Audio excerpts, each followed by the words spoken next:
Hello, everyone. Yeah. Yeah, that's good. Dạ. Thầy ơi, trước khi bắt Yes. đầu cho em hỏi cái bài nghe của cái cuốn sách Speaking Now của mình á thầy, thầy có thể gửi lại giúp cho em được không? Bài nghe của cuốn nào ạ?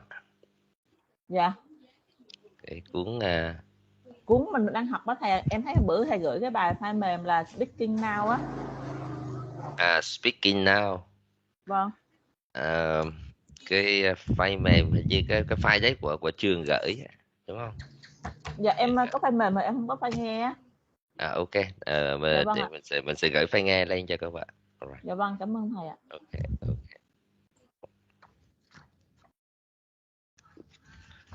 Okay, so let's start now. Okay. So today we are going to the third topic, with culture.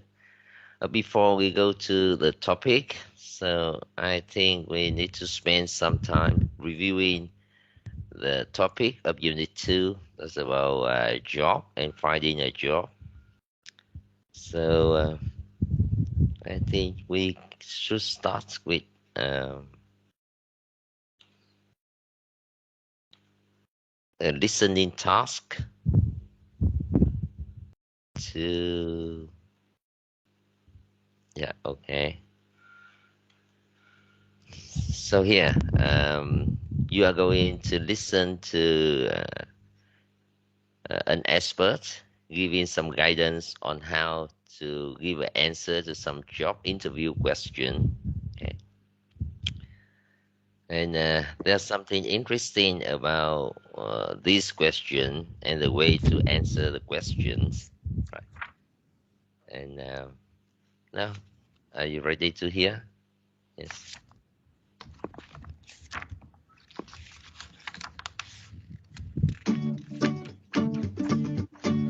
Can you hear the sound?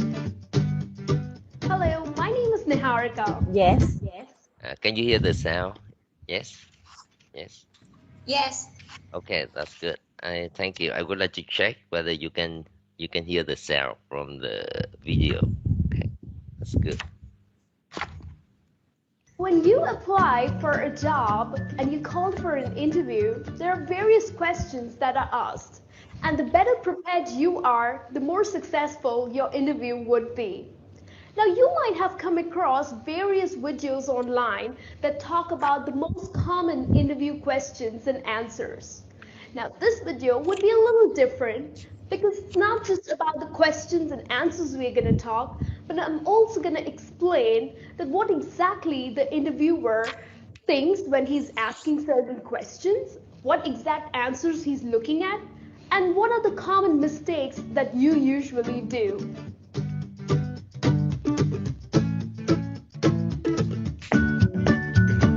The first most common question that is asked by an interviewer is, so tell me something about yourself. Or he or she might also ask that, run me through your CV.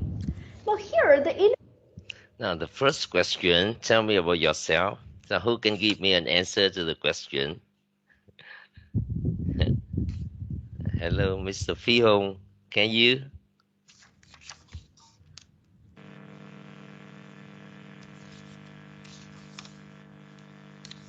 Now, who can give me an answer to this question? Tell me about yourself in a job interview. Suppose you are going to a job interview and the interviewer asks you the same question. Right? And how can you answer? Now, who volunteered to give an answer?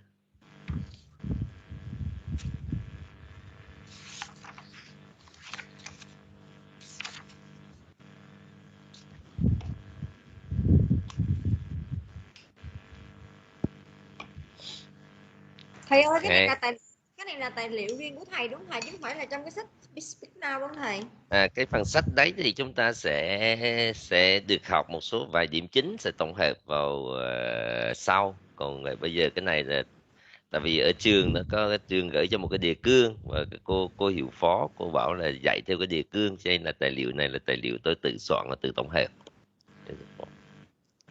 Trong sách đấy thì chúng ta cũng nên tham khảo, vì trong đấy nó có một số cái cấu trúc chủ yếu cho everyday conversation.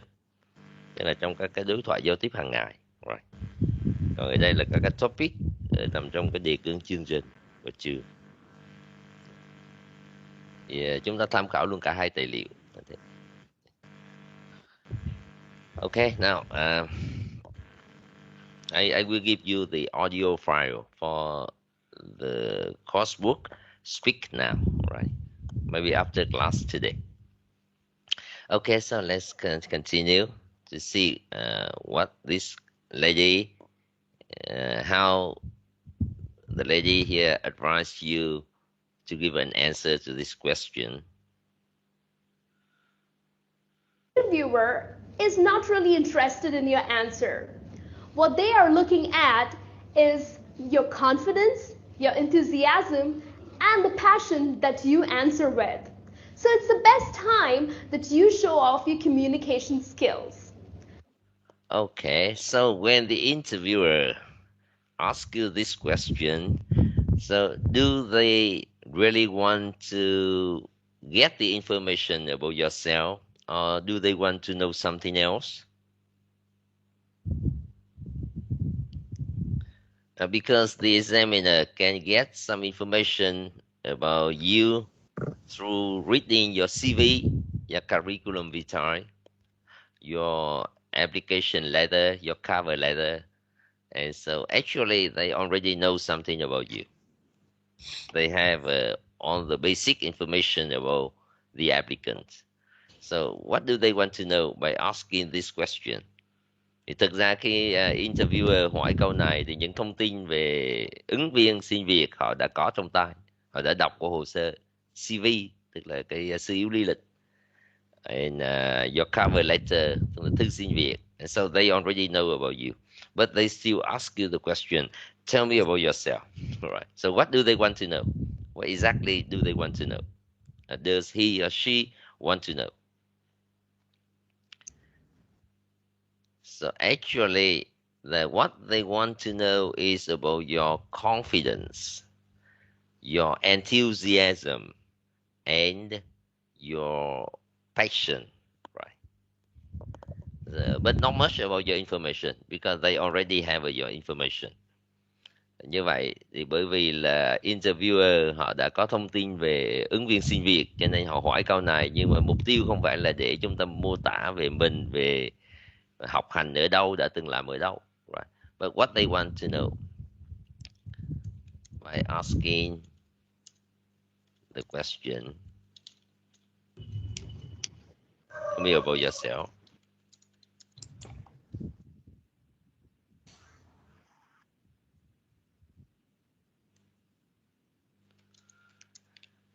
The interviewer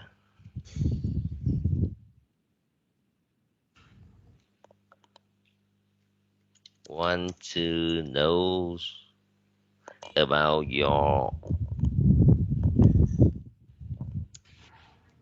confidence. You know confidence? Tự tin. You know confidence? Tự Sự tin. tự tin. Yeah. Enthusiasm.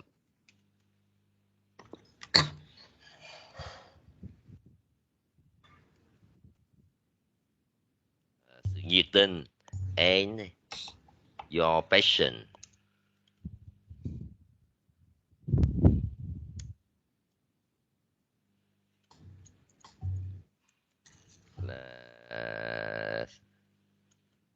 Đam mê. Alright. So it means that they want to know more. They want to know what you don't write on your CV, right? Because when reading your CV, they don't know about your confidence. They don't know whether you are an enthusiastic person or not, and what your passion is. So they cannot know from your CV. So they need to ask the question. And this is the principle. Okay. Thì như vậy là đây cũng là một nguyên tắc quan trọng trong giao tiếp, tức là khi người ta hỏi mình một câu như vậy, nhưng mà chúng ta trả lời là chúng ta phải dựa trên một giả định. Ở đây chúng ta trả lời, chúng ta phải giả định rằng là interviewer đã đọc qua hồ sơ của mình và họ đã có những thông tin cơ bản về mình. Và nếu mà mình chỉ trả lời và mô tả lại những thông tin cơ bản thì đấy không phải là những thông tin mà họ mong muốn. It's not the information they want to hear. Alright. They want to know something more than that, right? Và dựa trên giả định rằng là họ đã biết thông tin về mình, bởi vì hồ sơ của mình họ đã đọc. Trước khi phỏng vấn ai thì họ đã đọc hồ sơ của người đấy, hồ sơ xin việc của người đấy.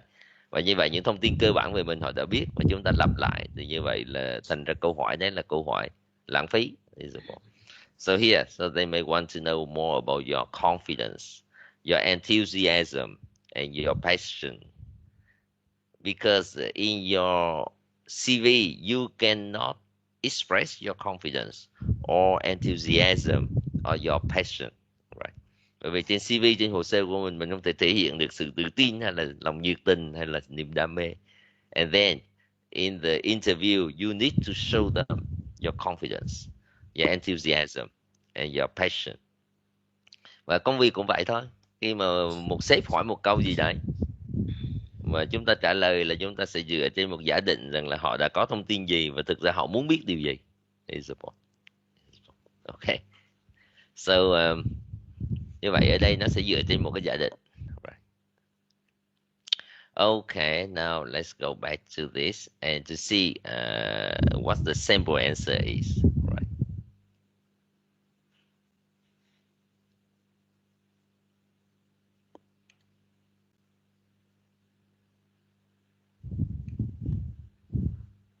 Exactly the interviewer thinks when he's asking certain questions, what exact answers he's looking at, and what are the common mistakes that you usually do.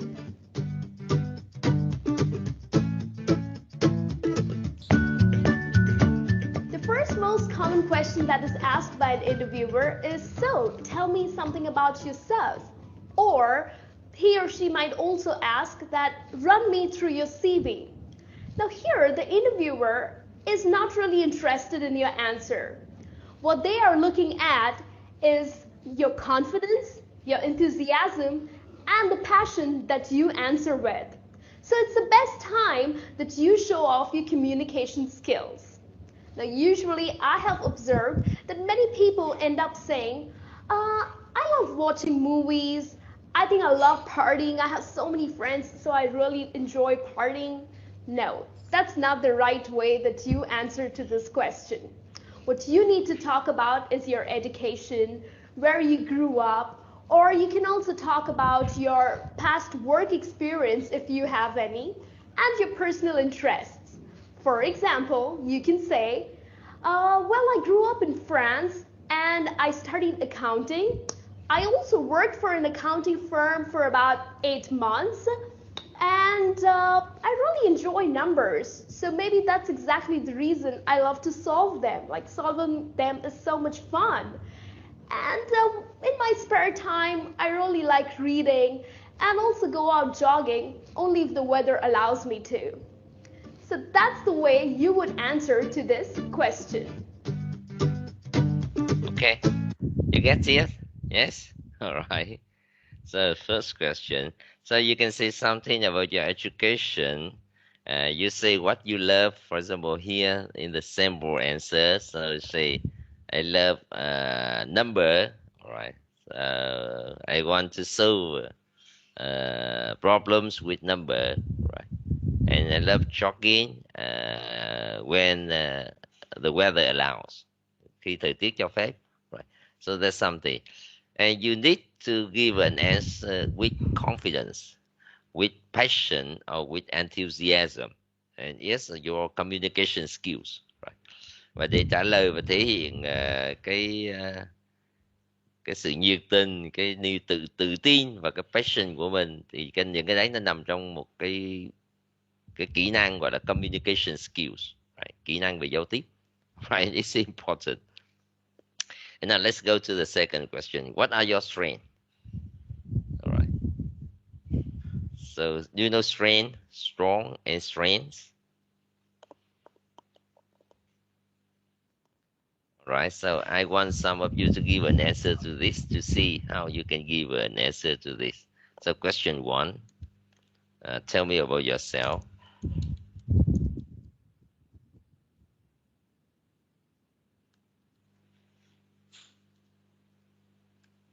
Question number 2, what are your strengths?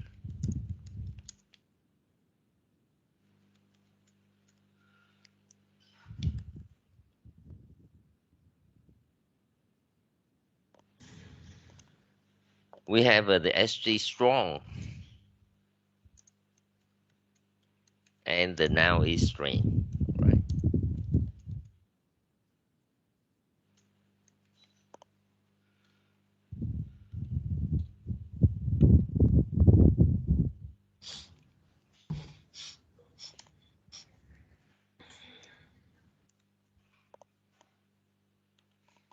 Strain là danh từ, từ tính từ strong là mạnh, strain là điểm mạnh. And who can give an answer to the second question? Right. Can someone who volunteer to give an answer to the second question?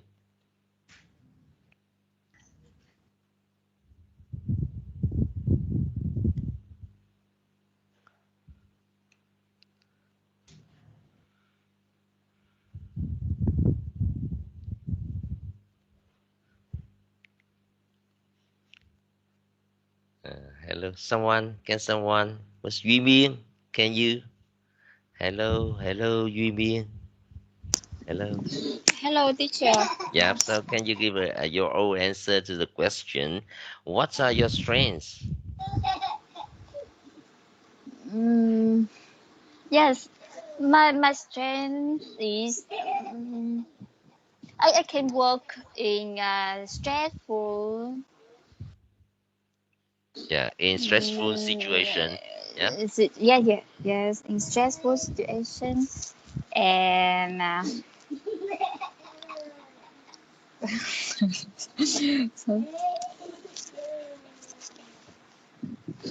Yeah. Okay, you can think more about it. All right. Thank you, Ms. yeah, Duy Miên. All right. Thank you, Mr. Thanh Lâm. Hello, Mr. Thanh Lâm. Hello, Mr. Thanh Lâm. Are you there? Okay. In the meanwhile, Ms. Thái Thanh Vân. Hello, Ms. Thanh Vân. Yes. Yes. Can you give an answer to the question? What are your strengths?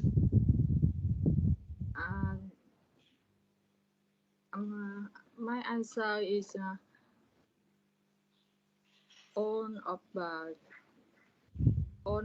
strategy support my experience. Example, I can work as a high professional, or I can work with a team, something like that. Yeah. So you mean I can do teamwork? Okay. Yeah. All right. Okay. Thank you, Thanh Văn. Thank you. All right. Yeah. So work in a team. You can say I can do teamwork. Right. Okay. So yeah, I can do teamwork. So that is strength. Right. Okay. Now let's see. How this lady guide you through this question.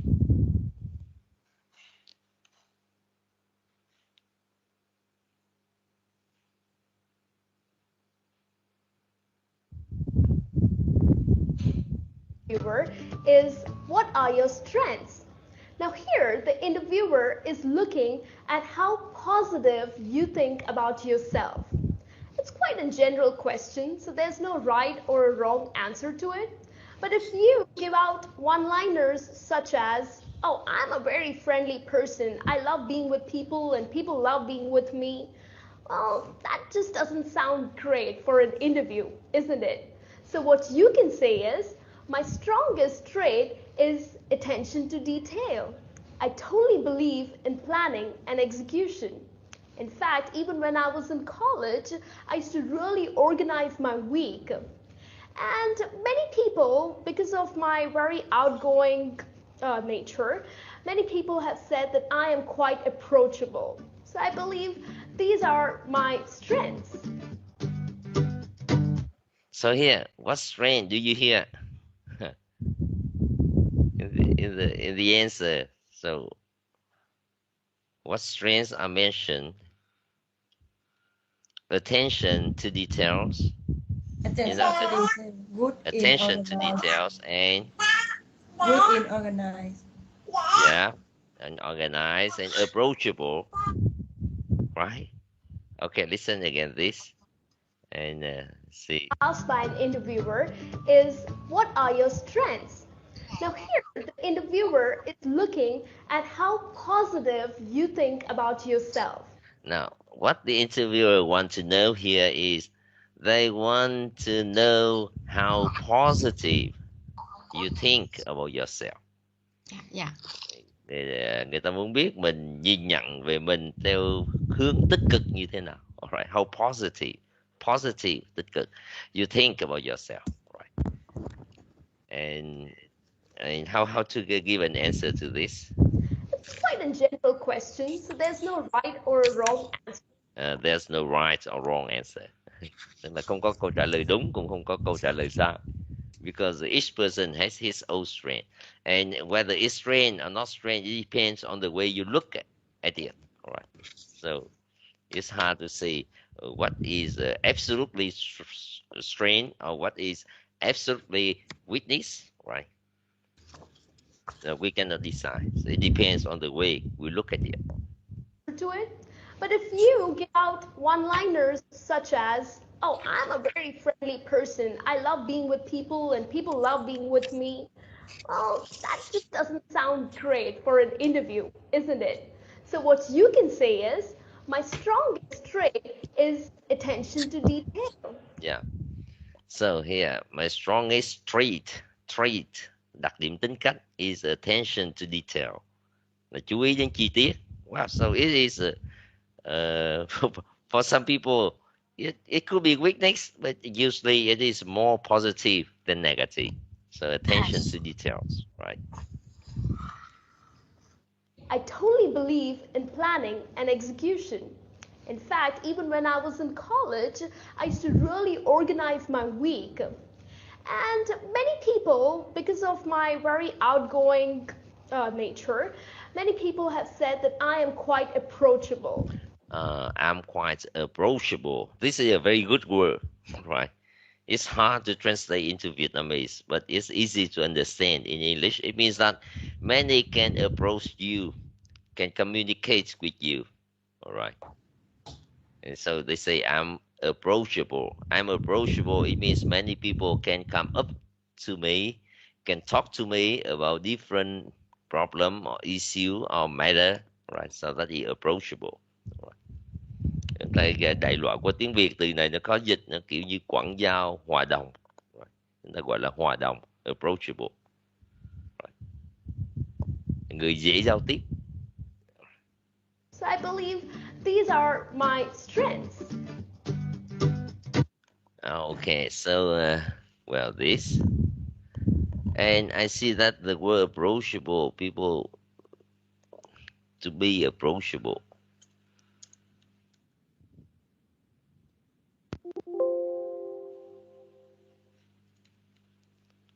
And approachable is an adjective, all right? When you say I'm approachable, it means many people can come up to me, can talk to me, all right? I'm willing, I'm happy to talk, to share with people.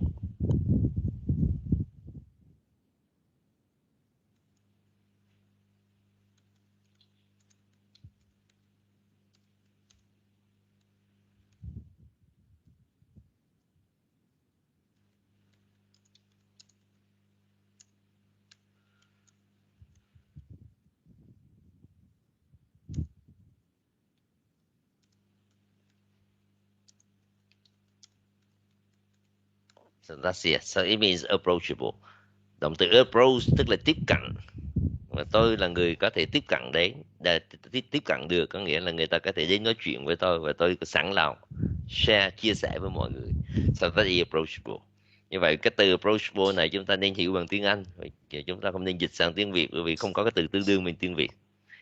Tạm gọi là hòa đồng, những cái từ hòa đồng thì nó không mang nghĩa nhiều về công việc. Đôi khi hòa đồng tức là dễ chơi, ham vui, nó cũng là hòa đồng. Nhưng mà approachable là một từ dùng trong công việc, là tôi là người mà người ta có thể tin cậy, có thể gặp tôi, có thể chia sẻ với tôi. Đó thì approachable. Alright, so this is the word. And this is the word they usually use. Alright, và từ này trong tiếng Anh người ta hay dùng. mặc dù trong tiếng Việt nó không có từ tương đương, và người Việt mình thường khó dùng những cái từ mà trong tiếng Việt nó không có tương đương, vì chúng ta có xu hướng là chúng ta nói tiếng Anh từ những cái gì và tiếng Việt chúng ta chuyển dịch sang.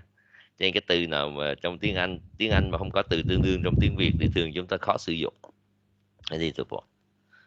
And so when you think of something similar to this, so you can use the word approachable, right? So that's a good word, right? And speaking, sometimes we have to pick up individual vocabulary, all right, and especially in situation, right? And approachable is a good adjective to use in work-related communication, right? To talk about yourself as a positive trait. Okay, and let's continue.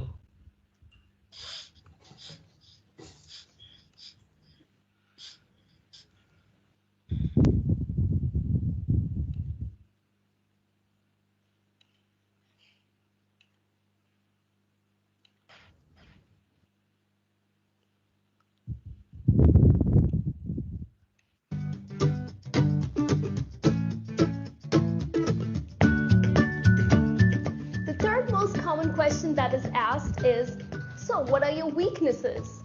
Now here, for this question, you need not be really negative about yourself. I have heard people saying, well, I am a very impatient person, or people also say that I get angry easy. Well, that's not the right answer. Maybe that is your weakness, but you need not bring it out. Well, the best answer to this, because Yeah, okay. So weak and weakness, right? Weak, opposite of strong is weak, and the noun is weakness, and here plural, weaknesses, right? So you can say, well, I'm impatient, I get angry easily, all right, and yes, my weakness, all right, it's true, but you shouldn't say so, right? Ở đây là có thể điểm yếu của mình là không kiên nhẫn, là dễ nói, là dễ là nóng nảy, dễ nổi giận, tức là nóng nảy. But in a job interview you shouldn't say so, because it isn't good for the job, right? So you need to find another witness, right? And you look at your witness from a positive way. Thì vấn đề là ai cũng sẽ có những điểm yếu, nhưng mà chúng ta không nhất thiết phải mô tả, cung cấp một bức tranh về tất cả những điểm yếu của mình, right? Chúng ta cũng không hẳn là chúng ta giấu, nhưng mà bởi vì những cái điểm yếu đấy nó không tốt cho công việc thì chúng ta cũng không nên đề cập. Chúng ta có thể đề cập những điểm yếu, mà những điểm yếu đấy có thể được nhìn ở một cái góc độ positive, có thể nhìn nhận ở góc độ tích cực, right? So that is a challenge. Và như vậy là câu điểm mạnh thì dễ trả lời, nhưng mà câu điểm yếu là một câu rất khó trả lời, right? So now, for example, how can you give an answer to this question? What are your weaknesses, right? Before we listen to the sample answer, right? Thì xem từ bây giờ chúng ta sẽ trả lời về điểm yếu của mình thế nào, right? Before we listen to the sample answer, okay? Now, Mr. Linh Tâm, what's your answer to this question? What are your weaknesses? Maybe a short answer.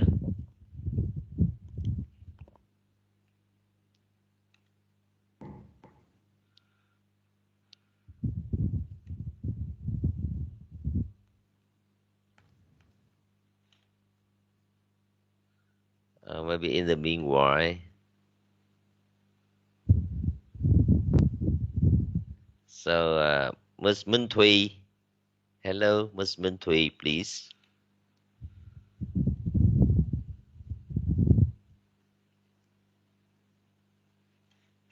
Hello, Ms. Thùy. Sorry, teacher. Yeah. So you are not ready? Yes. Em có điện thoại, em không có nghe thầy nói gì hết. Can you give an answer to the question? What are your weaknesses? Right. Điểm yếu. Yeah, that's right. Question number 3. My weakness is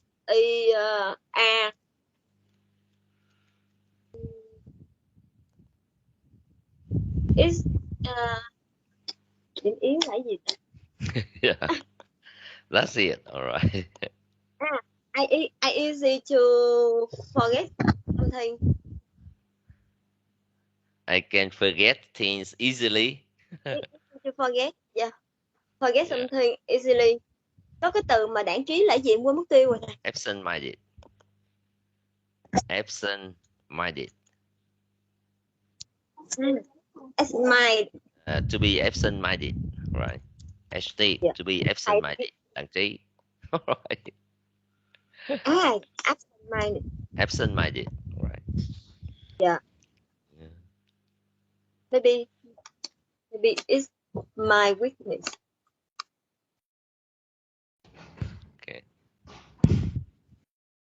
Okay, so maybe another person.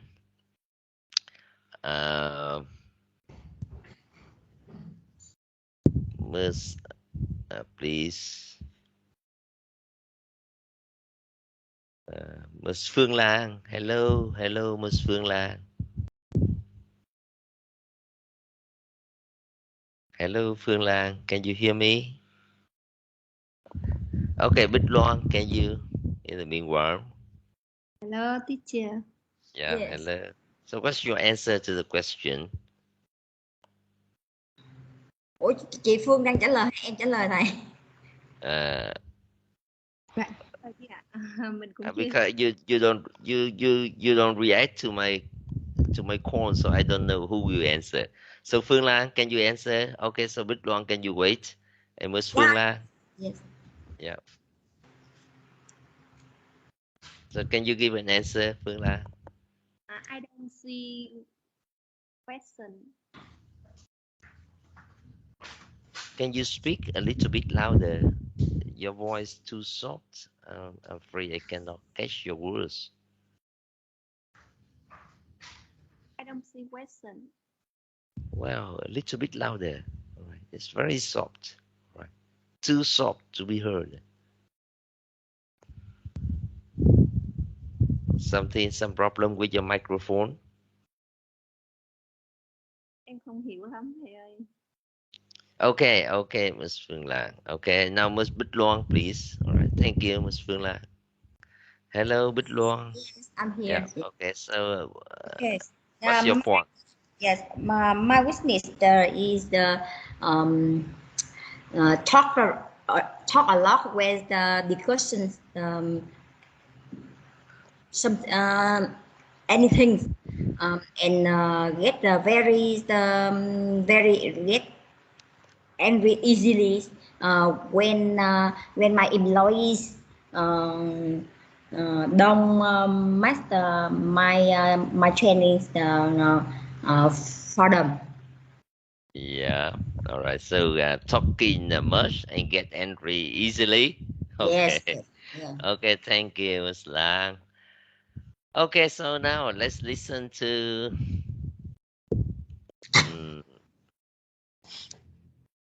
the recording. Right. Okay. Cái này nghĩa là gì mẹ? Get angry easy là gì? Get angry easily. Hai cái này có đồng nghĩa với nhau không vậy? Đâu sao tự nhiên hai dấu hai xẹt cái hiệu là gì vậy trời? I mean là 2 point, tức là có 2 điểm, hai ý. Phát hiện so much là nói quá nhiều. Còn get angry là đừng có hai câu khác nhau mà. Cái dấu hai xuyệt đấy tức là thay vì xuống hàng qua một ý mới thì là ngăn cách ra, tức là hàm ý là hai ý đấy không liên quan đến nhau. Lý thứ hai. Ok. Right. Dấu hai xuyệt để thay cho cái hàng rào, tức là hai ý khác nhau. Thay vì chúng ta xuống hàng thì chúng ta dùng cái dấu hai xuyệt. Ok. Còn nếu mà đồng nghĩa chúng ta sẽ dùng dấu bàn. You get it? Yes. Okay, now listen to this.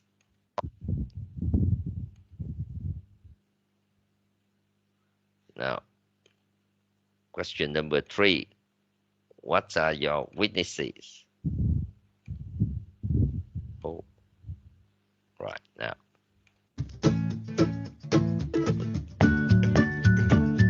The third most common question that is asked is, so what are your weaknesses?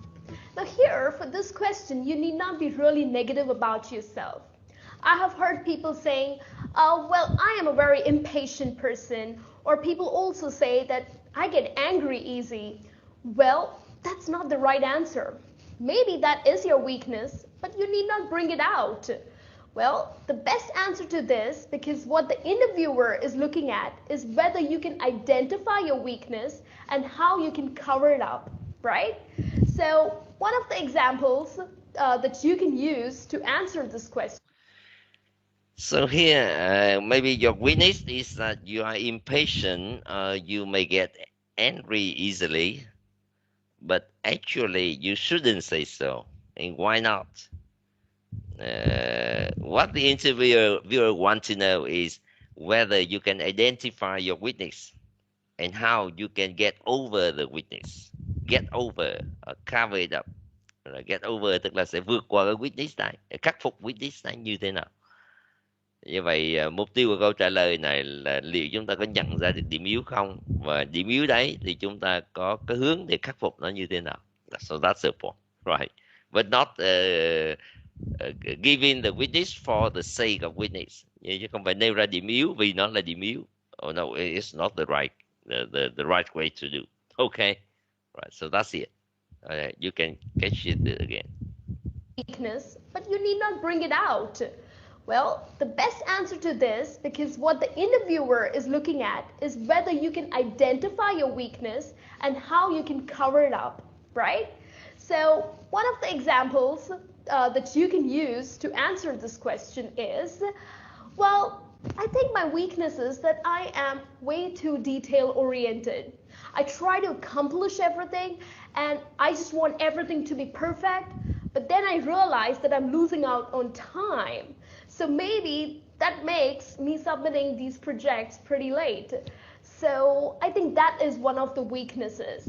So here, basically, what you're doing is you are displaying that maybe you run out of time, but you're also giving a very positive aspect to it, that you are a perfectionist, right? And that's exactly what we saw as a strength in the previous question too. So I think this is one of the best ways that you can answer to this question. So do you guess what she say here? So what weakness the lady mentioned here? What's the weakness? She wants everything is perfect. She wants everything. I want everything to be perfect. All right. So it means that go into details. All right. That is another way. I'm detail oriented. It says well, I am sort of detail oriented, là người hướng về chi tiết, and I want everything to be perfect. And so what's the result? So sometimes I run out of the time. I can submit a project late, right? But it's a witness. But the interviewer may look at it from the positive side, right? This person is has attention to details, so that's also a good point, right? It's a witness, but it's also a good point, right? Như vậy cái khó nhất ở đây là chúng ta làm thế nào mà chúng ta đang trình bày về điểm yếu nhưng mà người ta lại nhìn thấy đấy cũng chính là một điểm mạnh. Wow, so that's the point. And can you do it? All right. Okay.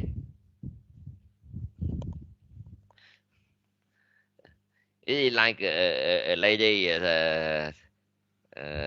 is talking to a girl, talking to her potential spouse or husband, future husband to be. I mean, may become a husband in the future. Say, well, I think I'm sort of a too simple person. All right. You know, I only wear very simple clothes. All right. I don't use much makeup. Right. So it is, and I think that is not good because when I do something, my appearance is not impressive. Giống như một cô gái nói với người yêu là người chồng tiềm năng của mình trong tương lai, và lại em điểm yếu của em, điểm xấu của em là em quá đơn giản, ăn mặc thì rất là đơn giản, không dùng trang điểm nhiều, cho nên là cái xuất hiện bên ngoài không bao giờ tạo được ấn tượng cho người khác, right? Nhưng mà gặp một anh chàng mà anh chàng nhìn thấy đỡ tốn kém, tương lai lấy về làm vợ là đỡ tốn tiền, right? Right, that's the point. So this is some people may look at it from the positive aspect, right? So that is the way to present your witness. Và như vậy thì chúng ta đưa ra witness, nhưng mà witness này làm thế nào là chúng ta hàm ý rằng là anh có thể nhìn thấy được một cái điểm positive trong cái witness của tôi. Còn nếu mà chúng ta trả lời witness bởi vì nó là witness thì chúng ta không nên trả lời như vậy. Right? That is the point. So if you say I'm impatient thì rõ ràng là impatient là một cái tính cách mà nó sẽ không có ích cho hầu hết mọi việc, bởi vì thiếu kiên nhẫn.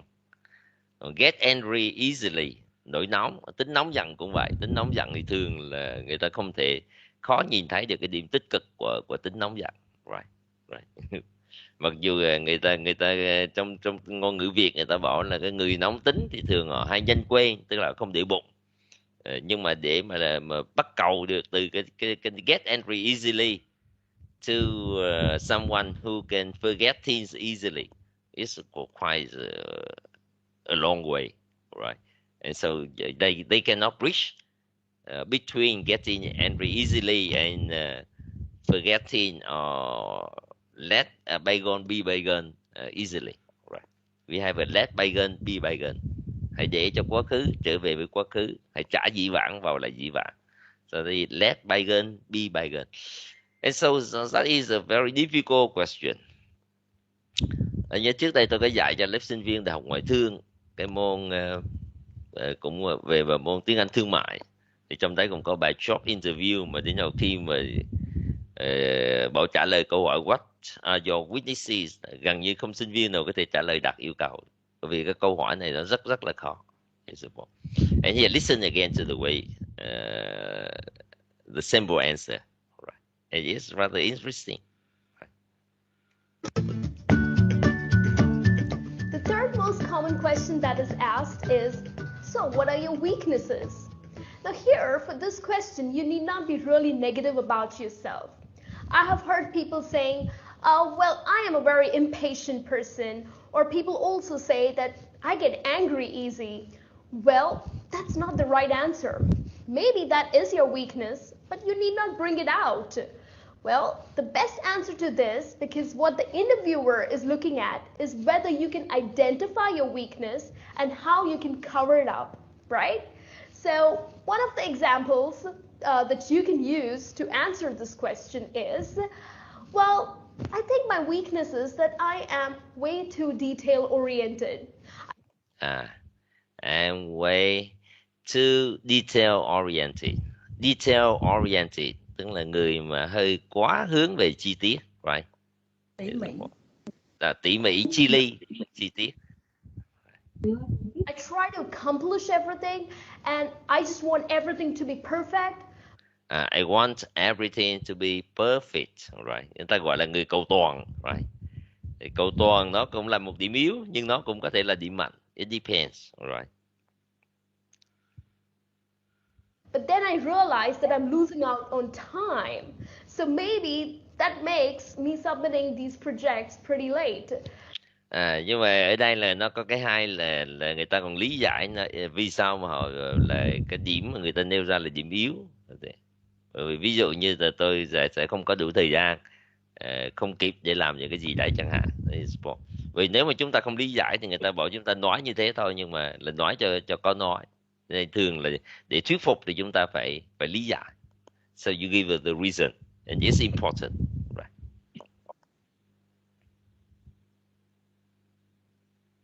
So I think that is one of the weaknesses. So here, basically, what you're doing is you are displaying that maybe you run out of time, but you're also giving a very positive aspect to it, that you are a perfectionist. Như vậy ở đây thì người ta muốn nói là gì? Điểm yếu là run out of time, tức là thiếu thời gian, làm cái gì đấy là không đủ thời gian. Nhưng mà người ta có thể nhìn nó ở positive aspect là gì? Là perfectionist, là người cầu toàn, và cầu toàn nó vẫn là một cái điểm mạnh. So it's hard to give an answer to this question because you need to find out your weakness, a sort of weakness that the examiner can look at it from a positive aspect, not only from a negative aspect. And yes, this is what makes this question hard to answer.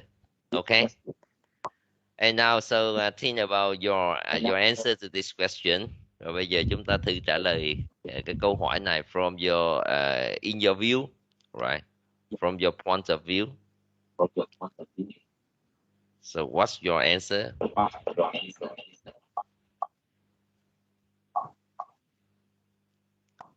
My witness must Câu Yên, my witnesses are bad memory and pessimistic.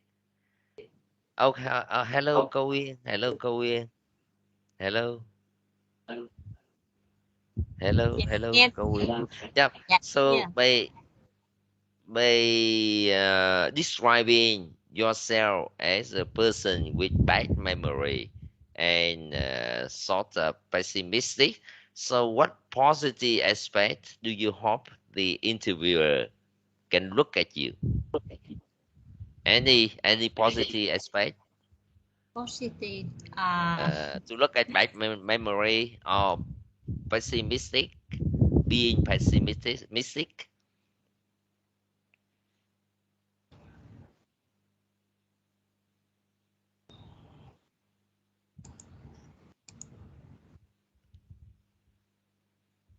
Tức là chúng ta mô tả một điểm yếu, nhưng mà điểm yếu này nếu nhìn ở một góc nhìn nào đấy, nó lại là một điểm tích cực. Right, support.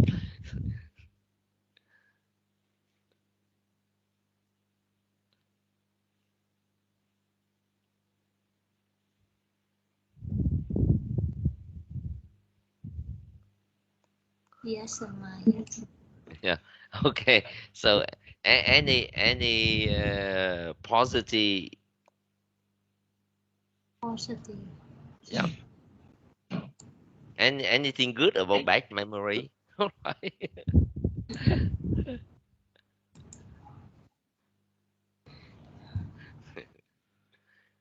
What is anything good about being pessimistic? All right. Pessimistic tức là bi quan. Anything good about this? Yeah. So if we cannot find out some positive aspect of having a bad memory or being pessimistic, so you shouldn't bring it out. Nếu như chúng ta không thể tìm ra được cái phương diện tích cực nào để nhìn vào những cái đặc điểm như là bad memory, trí nhớ kém, mà là being pessimistic, thì chúng ta không nên chỉ ra. Right. Okay, now who can give an answer here to this difficult question? All right. Thầy ơi. Yeah. Okay, Bảo Trân. Hello, Bảo Trân. Please, come on. Yeah, hello. And I think my weakness is English skill. And I think I know this is a temporary problem. And I try to learn more and more. And I hope that I can speak fluently in the near future. Yeah. So by describing yourself as a person with some limited language skills, so what do you hope for the positive aspect? I hope I can speak fluency in English, so I can communicate to many person, foreigner person. Yeah. Yeah. You say that you can't speak English fluently, but anyway, you can use the language. You can use English to communicate with the interviewer, right? Good enough. So it means that you want to speak English better and better in the future, and that would be a good point, right? All right. Yeah. So that is a good point. All right. You imply a good point. Tức là ý là bạn vẫn đang dùng được tiếng Anh để giao tiếp với người phỏng vấn, nhưng mà mình vẫn cho rằng là tiếng Anh của mình không tốt, thì hàm ý rằng là tôi cũng muốn tiếng Anh của tôi tốt hơn nữa, mặc dù tôi vẫn đang dùng được nó. Okay, that's a good point. Alright, that's an indirect implication. Vậy đó là một cái hàm ý tốt. Okay, I appreciate your answer. Thank you, Ms. Bảo Trân. And someone else? Who else can give an answer? Mr. Hoàng Nam, please. Okay. Yes. I think my weakness is that I usually worry too much about something, Worry especially too when much I about worry. something. Yeah.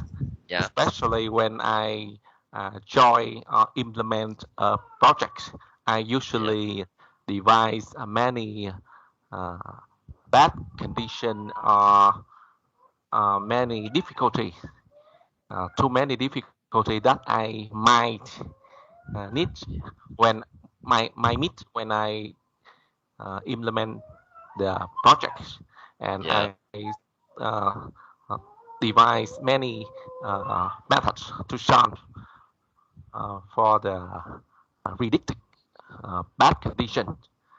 Yeah. I think I prepare too much, and so that may make my preparation taking much more time than usual. Yeah.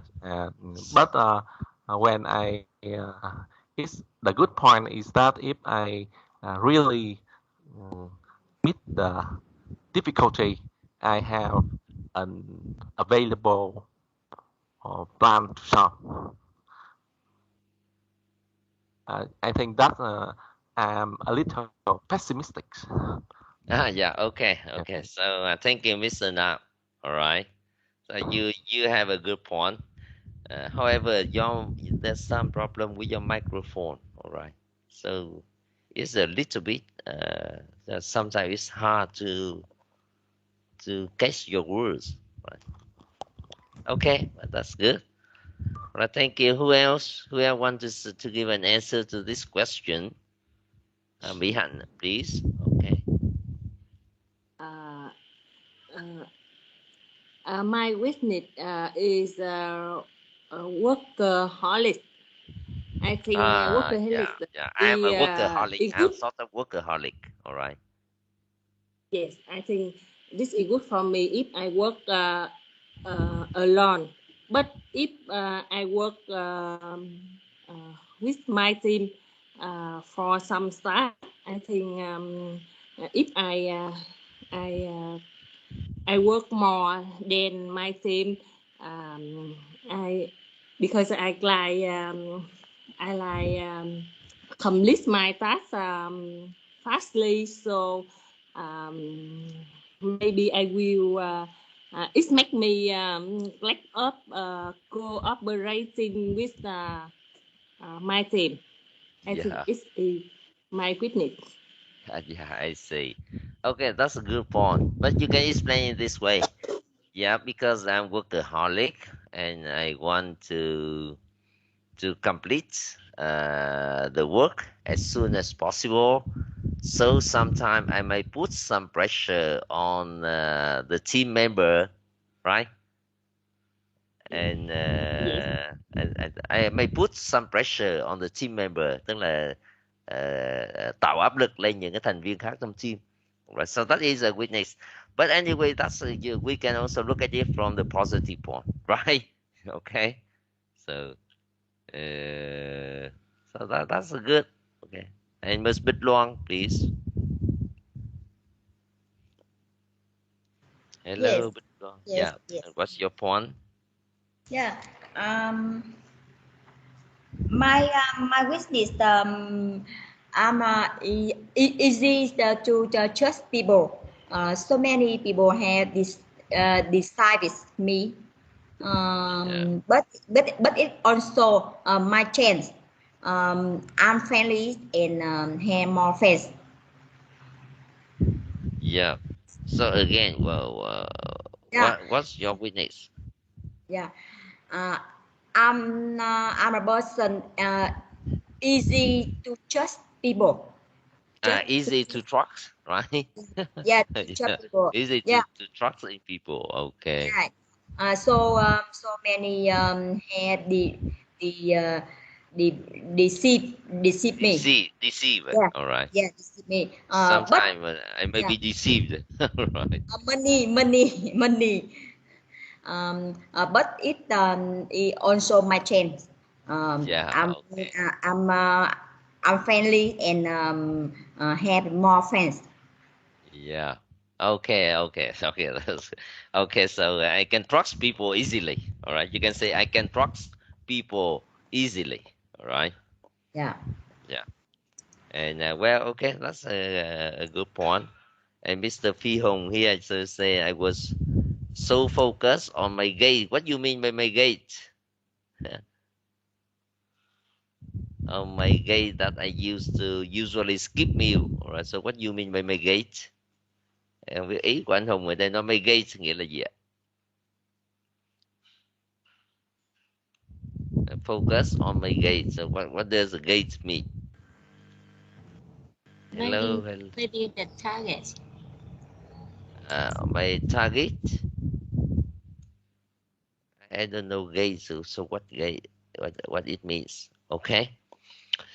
All right, that's good. That's good that you have some good point for this. And let's move Dạ thầy on. ơi. Yes. Dạ. Đầu tiên thì sorry thầy, nãy em thì gọi mà không nghe. Yeah. So I wonder what do you mean by my gate? All right. Dạ thầy ơi, em là Tâm. Dạ thầy nghe rõ không thầy? Vâng. Xin lỗi bạn nào đang Linh Tâm. Okay. Dạ. All right. I see. All right. So do you have an answer to the question what are your witness, Tâm? Khoan, dạ thầy cho em xin ít phút được không thầy? Dạ.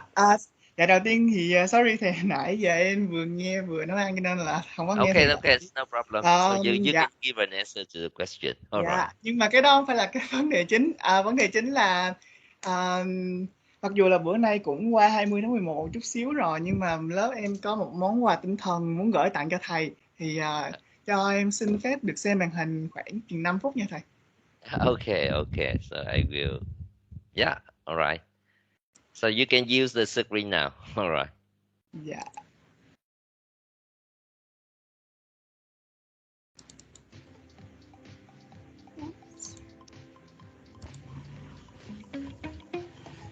Thầy có nghe tiếng không thầy?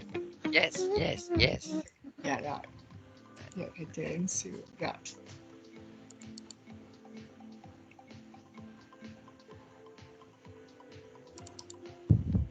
Five, four, three, two, one.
Xin kính chào quý thầy cô cùng toàn thể các anh chị ạ.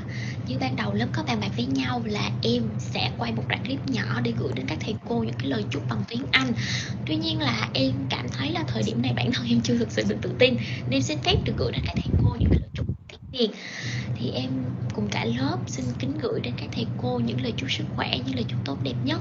Chúc thầy cô luôn luôn giữ được sự nhiệt huyết nè, niềm tin, sự yêu thương đối với học sinh học trò của mình. Chúc các thầy cô luôn luôn có những thế hệ học sinh, những học trò mới yêu thương, yêu quý các thầy cô.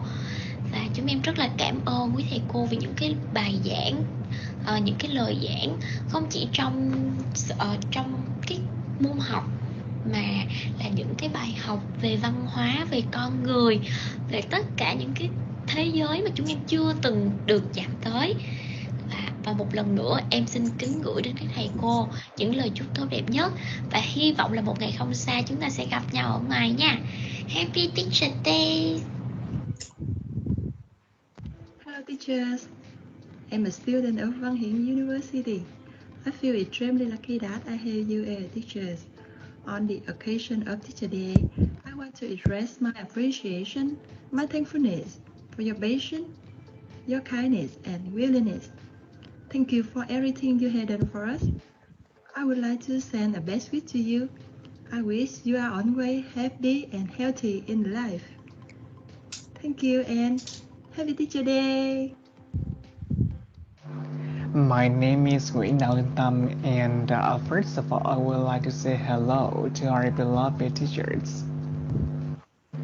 We already got our first bachelor's degree a few years, or even long ago.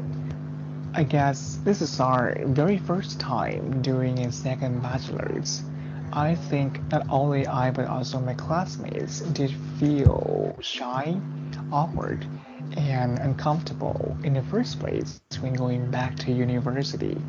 Like, how will teachers give instructions?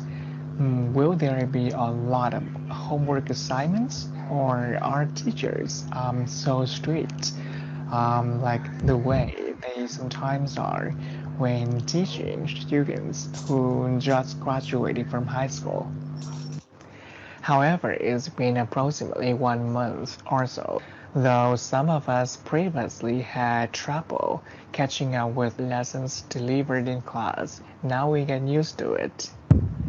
I wouldn't say we fully understand all lessons, but it's getting better and better. What's more important is that we really appreciate the way you teach us in class. You are very friendly and helpful to us. Whenever we have questions, you will try to give us explanations wholeheartedly. There was never a dull moment in your class.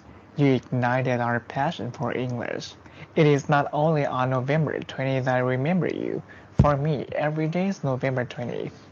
On the occasion of Vietnamese Teachers' Day, on behalf of the entire class, I wish you a lot of good health, joy, and success in your pedagogic career.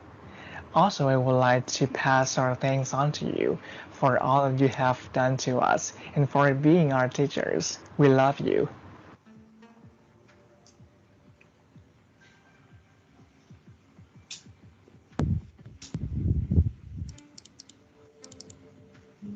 Thank you so much. Dạ. I'm really moved. And Dạ, thay mặt cả your lớp chúc efforts, your ngày 20 tháng emotion, 11 muộn nhiều niềm vui nha thầy. yeah. So your efforts, your emotion, your contribution to the class are highly appreciated. All right. So I think this moment will linger on me for forever. All right. Thank you so much again.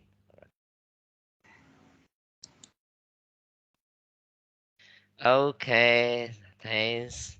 And now, so let's go back to our question. Yes. And are you ready now? Tâm?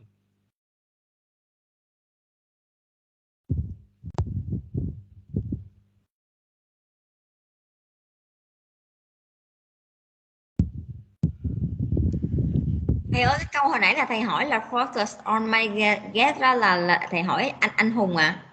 Yeah. So focus on my gate. So I wonder what do you mean by gate? Yeah. Mr. Hùng. So is somewhere. Okay, thank you, Ms. Deep. All right. Okay, so let's go back to our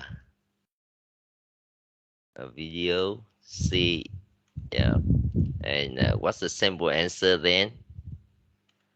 Right. You gave me great moments, right?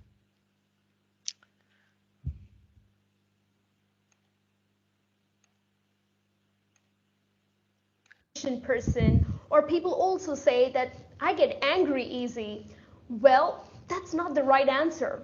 Maybe that is your weakness, but you need not bring it out. Well, the best answer to this, because what the interviewer is looking at is whether you can identify your weakness and how you can cover it up, right?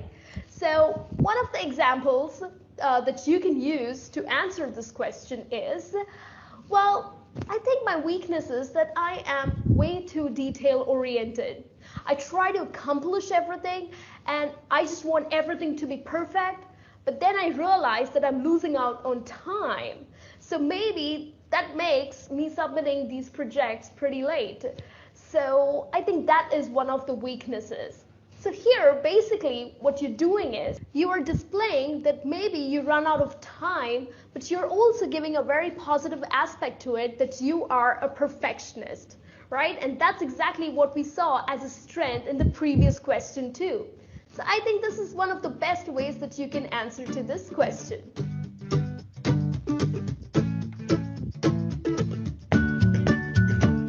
The next common question that is asked is, where do you see yourself in 5 years from now? Or the interviewer might also ask that what are your long-term or your short-term goals? Okay, now what's your answer to this question? Where do you see yourself in 5 years? All right. If you translate into Vietnamese, it sounds ridiculous. All right. Where do you see yourself in 5 years? But actually, the question is about your long-term goal. All right.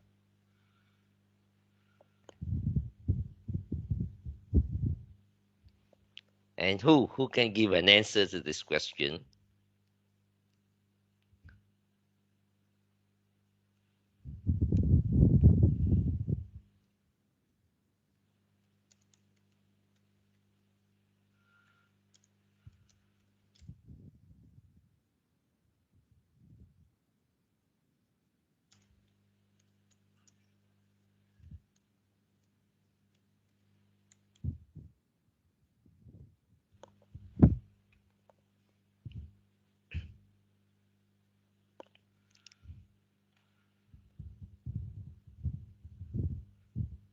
Someone volunteer?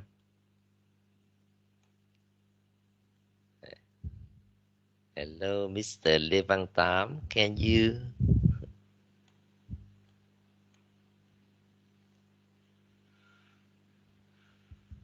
Mr.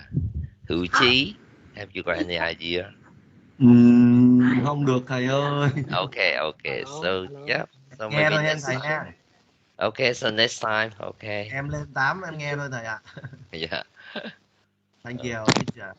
Miss Ngọc Okay, Thảo. Teacher. Hi. Teacher, I can answer this question. Yes, please. I think with this question we should answer a plan for a plan until 5 years or 10 years. But I can answer the first year when we test new job I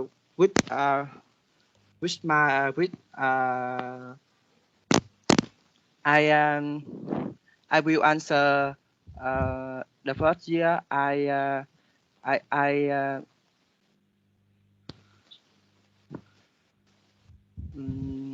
Sorry, teacher. I don't think so. Okay, I don't good. think. Yeah, thank you. Okay, that's good. Yeah, you can say something about the question, and that's good. All right. Thank you, Mr. Chi. All right. And Ms. Ngọc Thảo. All right. Hello. Vậy. Tám không lâu đầu gì hết vậy? Okay. Yeah. In 5 years, I would like to become an auditor who perform the site quality auditor at the manufacturer's facility. To become an auditor, I will acknowledge all of pharmaceutical guidelines, and I think that I can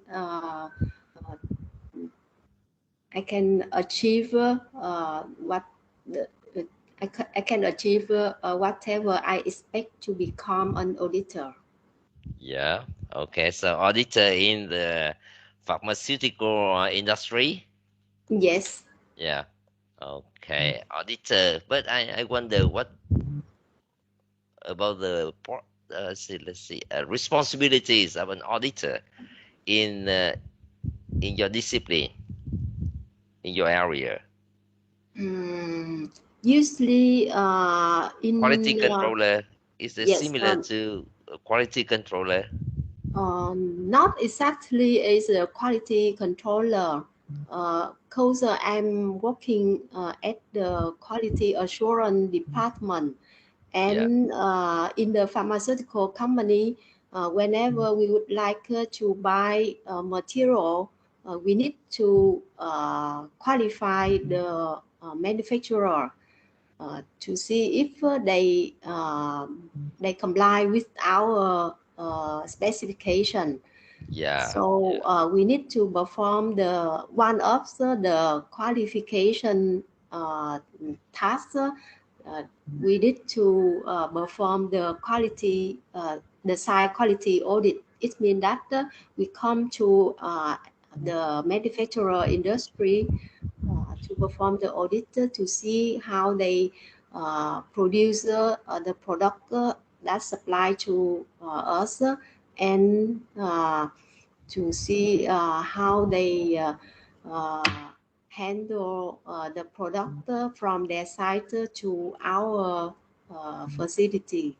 Yeah, I see. So to the best of my understanding, so the job of an auditor is sort of quality inspection, or at least include the quality inspection. Yes. Yes. It's almost the quality inspection. Yeah, I see. Okay, that's good. All right, that's Thank good you. point. Oh, thank you, Mr. And now let's go back to our listening and to see what should the answer. Oh no, in the question number 4, not 5. All right. So question number 4. Where do you see yourself in 5 years? Also ask that what are your long-term or your short-term goals? Now here I've seen people really struggle to answer this question. Well, maybe because you yourself have no idea where you would like to be, right? So usually people end up saying, oh, I would like to be the CEO of this company, or I would like to own an airline. That doesn't sound right.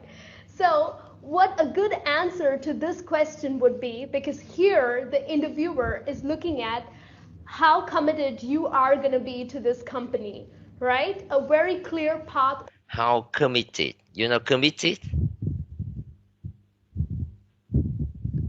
Committed is sort of that how you attach, you integrate yourself into the company. You know, integrate yourself into the company. How much you integrate yourself into the company? Integrate chúng ta gọi là tích hợp, tức là đắm mình vào trong công ty, tức là cam kết hay là gắn bó với công ty. Right.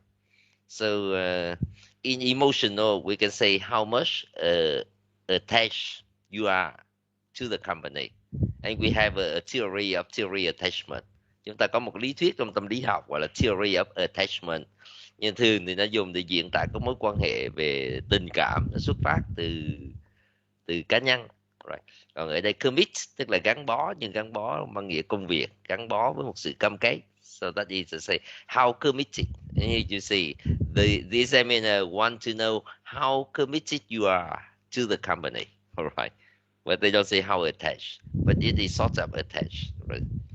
Right. Now here. Line. That doesn't sound right. So what a good answer to this question would be, because here the interviewer is looking at how committed you are going to be to this company, right? A very clear path with commitment, because you know what's the attrition rate these days. So he wants to know how long would you stick to the company. So one of the best answers that you can give would be, Well, 5 years from now, I think I would like to be in a management position.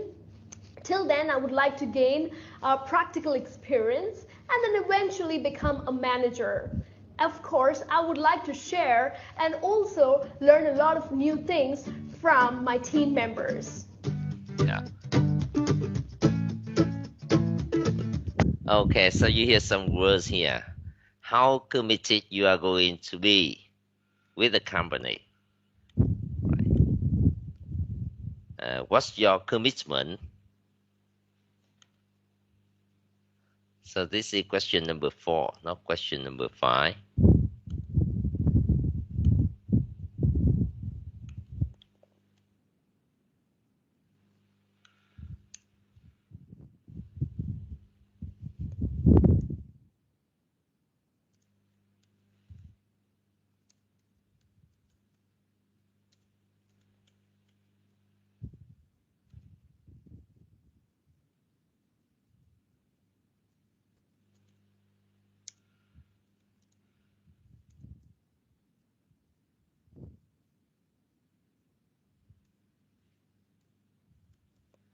So that's what they want to know.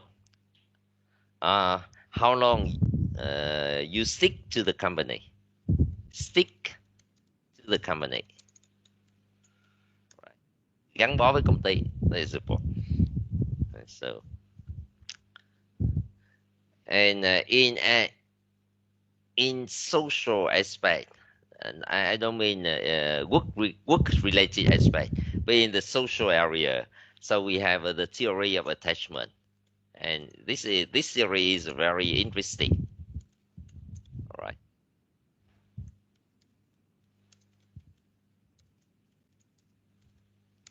All right.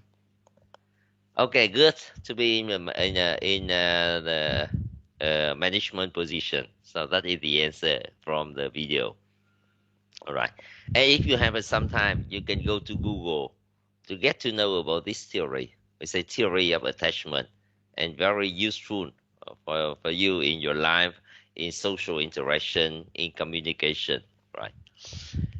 And so question 4, and they want to know about your long-term goal, but actually from the perspective of your commitment. Right. Thì thực ra người ta muốn biết về kế hoạch 5 năm, nhưng mà kế hoạch 5 năm mình trả lời từ from the personal point of view, but from the perspective of your commitment to the company. Right? So here you need to try to give an answer from this perspective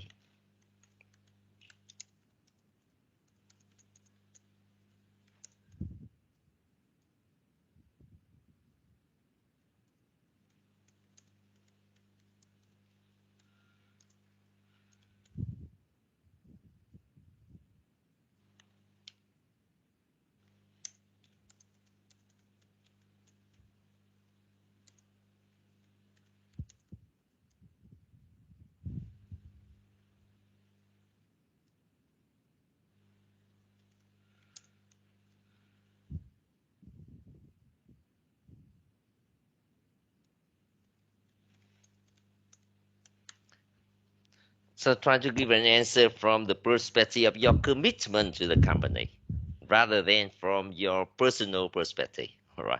So your personal perspective, so you can keep for yourself. But here, because you want to work for the company, so they want to know how much commitment you can offer to the company. Right. So that's the point.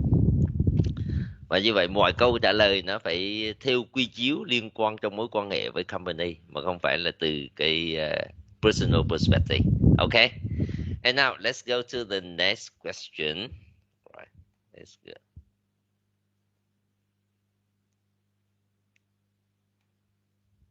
Question number 5.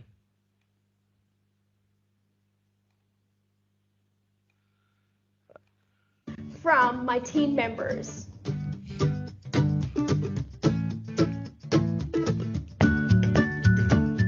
The next most popular question that is asked is, so tell me something about our company, or what do you know about our company? Now here, the interviewer, of course, has knowledge about his own company, right, that he's working for. But what he is looking at is whether you are serious about this job or not, whether you have just come for one of those random interviews. So many people are usually let down because of the lack of research about the company. So what you need to do is research. Go online, learn about the positive attributes about the company, learn about their products, their history, and etc. So one of the best ways that you can answer to this question is, oh, well, your company is very well known for the customer service, and you also won an award for the best service provider in the country. And of course, you also have a great clientele. So that's one of the best ways that you can answer to this question. So for question number 5, what do you know about the company? So you need to go to the internet to search for information about the company and choose some good points about the company to tell them and to show that you are serious about working for the company, and you search information about the company and you appreciate their strength or their contribution to the society, for example. All right. So try to find out some good point. All right. Or some point, but you can look at it from the positive perspective, and then it becomes a good point. Thậm chí công ty không có điểm gì mạnh, nhưng chúng ta sẽ cố gắng tìm 1-2 điểm mà có thể nhìn được ở phương diện tích cực, and then so they will happy to with such information. Now, question number 6: how well do you handle changes? All right. Handle, I mean to cope with or to deal with. And how can you deal with this question? How well do you handle change? So give your answer first, please.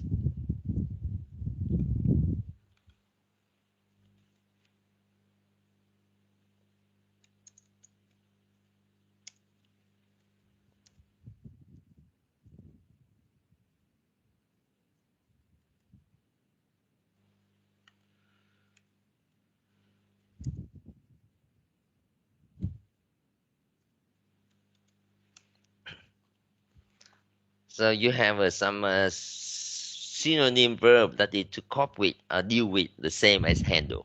All right. So who can give an answer to this question?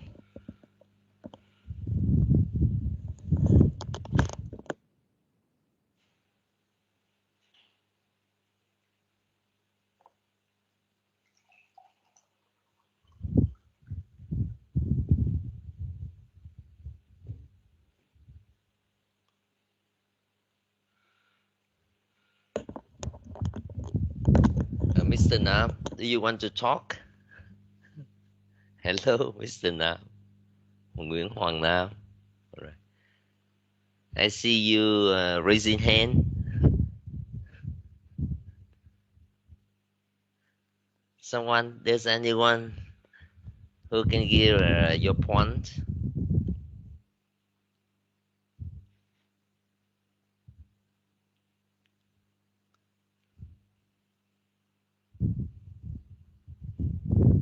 No one. So let's listen to the explanation to this question. All right, yeah. A change. Well, the philosophy behind this question is to know, would you be able to cope up with a change? Because yeah, here you have a very good words.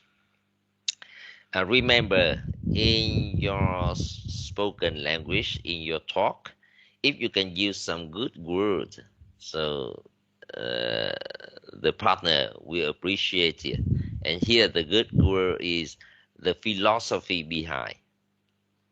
Philosophy in Vietnamese is a big word, but in English it means simpler. Right. Cái từ philosophy đó, nếu chúng ta hiểu nó theo cách dựa vào tiếng Việt thì cái từ philosophy nó rất là lớn, nó là triết học. Right. Nhưng mà Trong tiếng Anh thì bất cứ một việc gì thường nó cũng có một cái philosophy ở đây, tức là một cái nguyên tắc mang tính chúng ta hay gọi kiểu như là sợi chỉ đỏ xuyên suốt, tức là một cái nguyên tắc nó chi phối cách thức chúng ta làm một cái việc gì đấy, thì chúng ta gọi cái nguyên tắc đấy là the philosophy. For example, if you work for a hospital, so you can say the philosophy behind our customer service is, cái philosophy mà nằm đằng sau cái customer service của chúng tôi là right.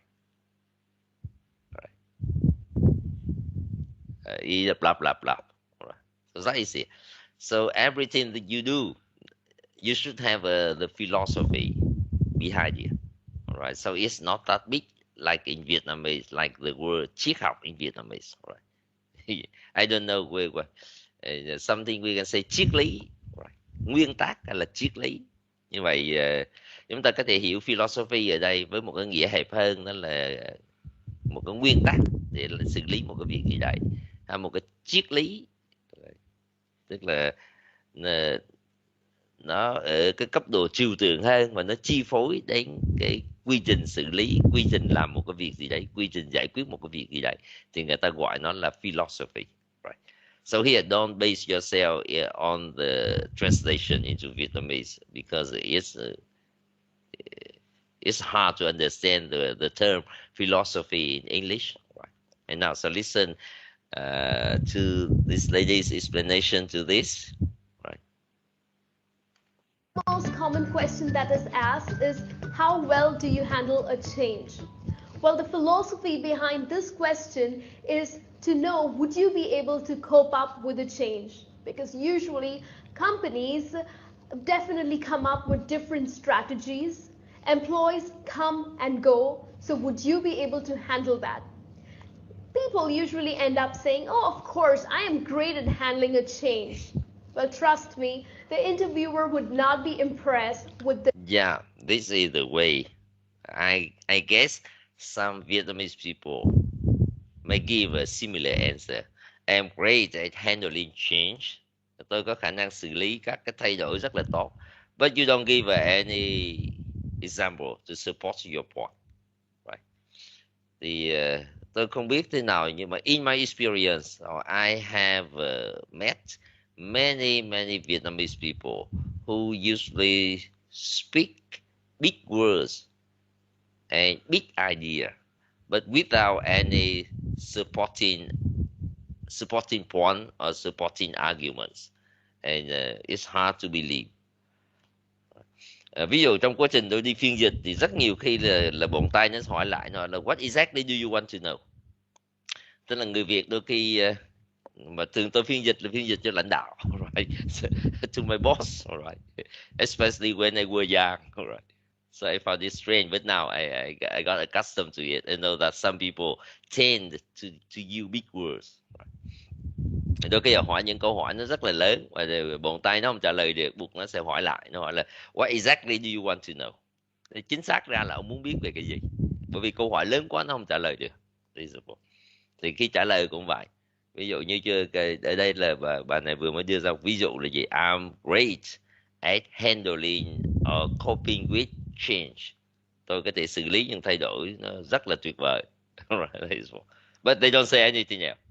And so how can we believe in such saying? Right. So we need to be specific. Right. If you want to persuade other people, right, to persuade or to convince, right. Convince us, so you convince someone in their thinking, you persuade someone so that they will change their behavior, right? They can do an action that you expect them to do, so that is to persuade. Thì trong tiếng Anh có hai động từ có nghĩa thuyết phục. Động từ thứ nhất là convince. Convince là thuyết phục người ta ở cấp độ về mặt ý tưởng, ở trong tư duy, tức là làm cho người ta thay đổi thì trong tư duy, người ta thay đổi, người ta ủng hộ mình trong tư duy, thì cái thuyết phục đấy trong tiếng Anh người ta dùng động từ convince.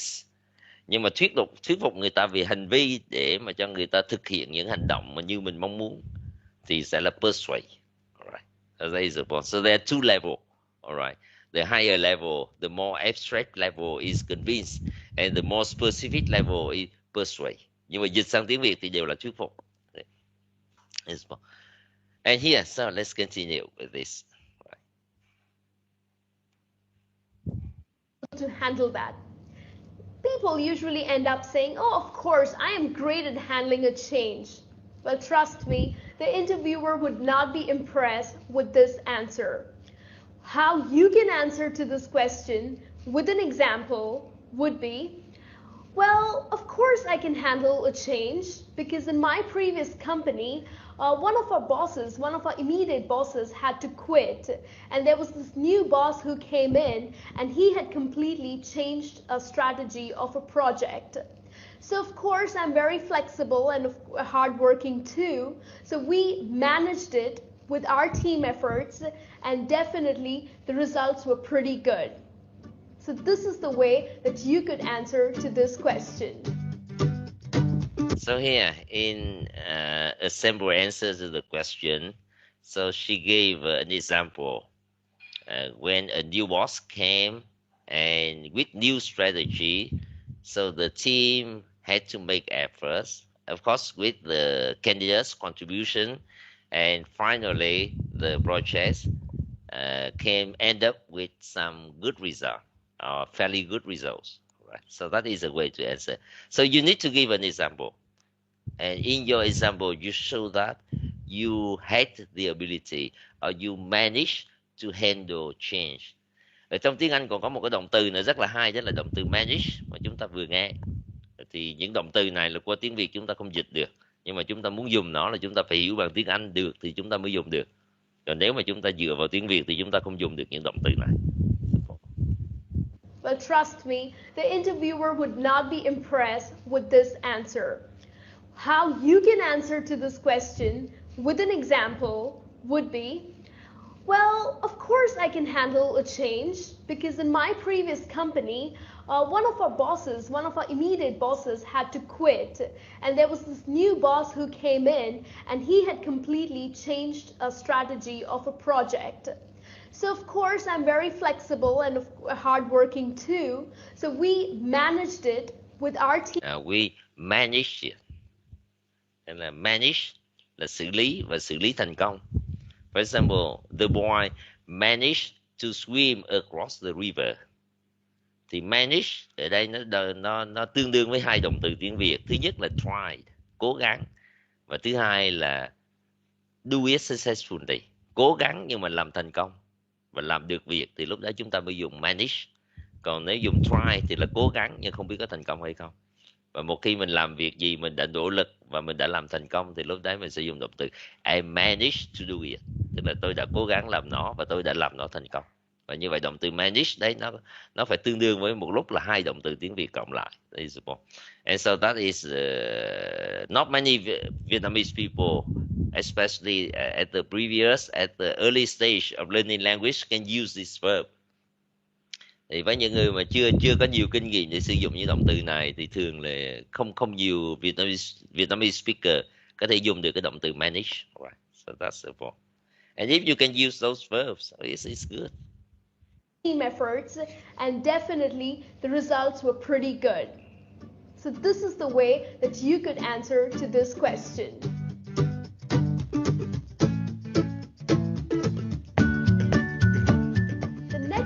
Question that is asked is, how well do you work under pressure? Now the reason behind this question is the employer or the interviewer wants to know that do you get really stressed out? Do you get really panicked under pressure? Because these days companies of course expect you to take more and more responsibility and of course a greater workload. So the best way to answer this question is, well, definitely working under pressure or without pressure works just the same for me. In fact, in one of the companies that I was working, well, there was a project that was given to us which had to be completed in 4 days, which usually takes 10 days. And the whole team was like so stressed out, they panicked, and they just didn't know what to do. But then I ensured that they settled down, We prioritized our work, and in fact, in a very organized manner, we completed the project. Of course, we also worked late nights, but that definitely helped to submit our project in 4 days. So I think working under pressure is not too bad for me. So this is one of the... Well, again, the answer is with an example. All right. And you have to give an example that you manage to work under pressure. It means that you already did some projects under pressure and successfully. And another point that you need to pay attention to is my team. So usually the answer mentioned my team. So it means that I don't work myself. I always work in a team. All right.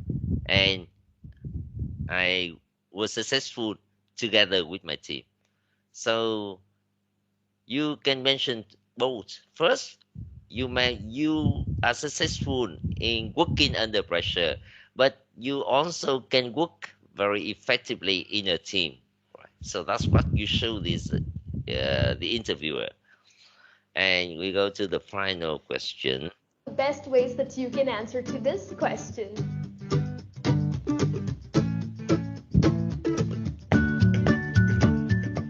The last common question that is asked is, how do you handle important decisions? Now, the reason... Okay, now I want you to give your own answer first. How do you make important decisions? All right. Now, who can give an answer?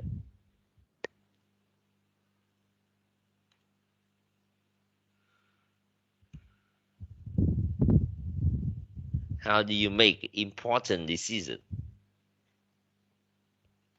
Someone?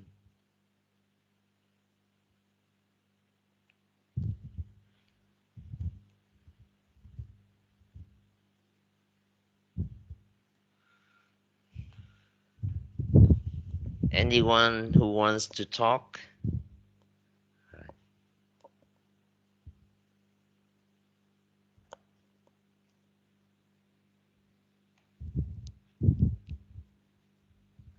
Yes or no? Please try.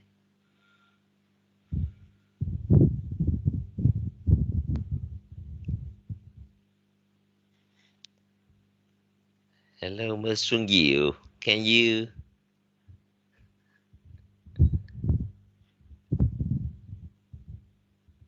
Sorry, I didn't hear. Can you give an answer to the question number 8? How do you make important decisions?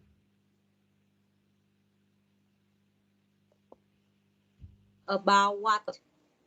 Yeah, so it's a general question because, of course, work-related decision, right? Not family-related decision because you are in a job interview.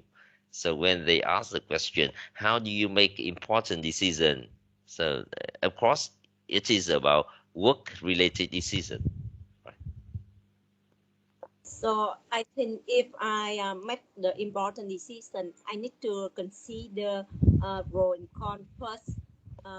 What's impact in our work, and I need to follow the rule of work. I think so. Yeah, so you need to consider the pros and cons, right? Yes. Yeah, Yes. the good point and the bad point, the positive and the negative side of the issue, and then must to follow the rule of the company, the policy of the company. Yeah, the reality. Yeah. Yes, compliance and legal. Yeah, I Need to see. follow. Okay, that's good. All right. Okay, that's good point. Yeah. Someone else? Something else? Okay, that's good, Ms. Xuân Diệu. Yeah. Yeah. You want to say something else? Something more? Okay, I think that's all. Yeah, okay, thank you. That's good. Right. Okay, so then we go back to our listening to see. I make a mistake. Oh, oh, oh, oh. So I have to wait because I make a mistake in handling the video. All right.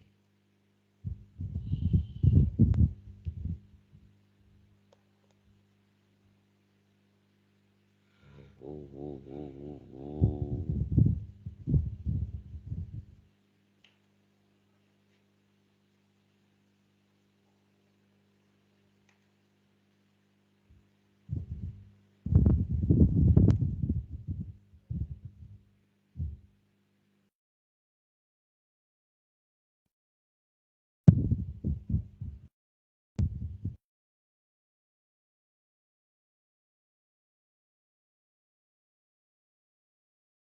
Just a moment. Okay.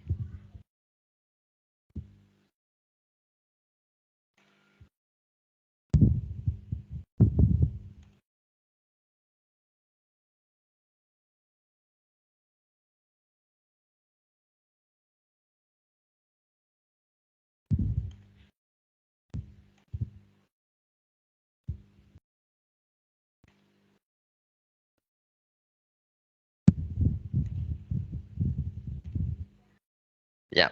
How do you make important decision?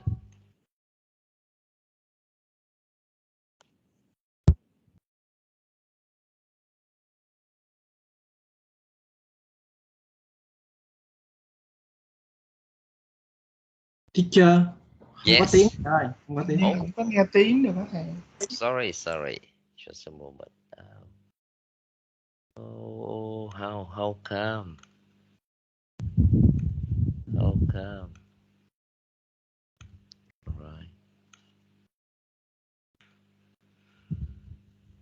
There's sometimes some mistake.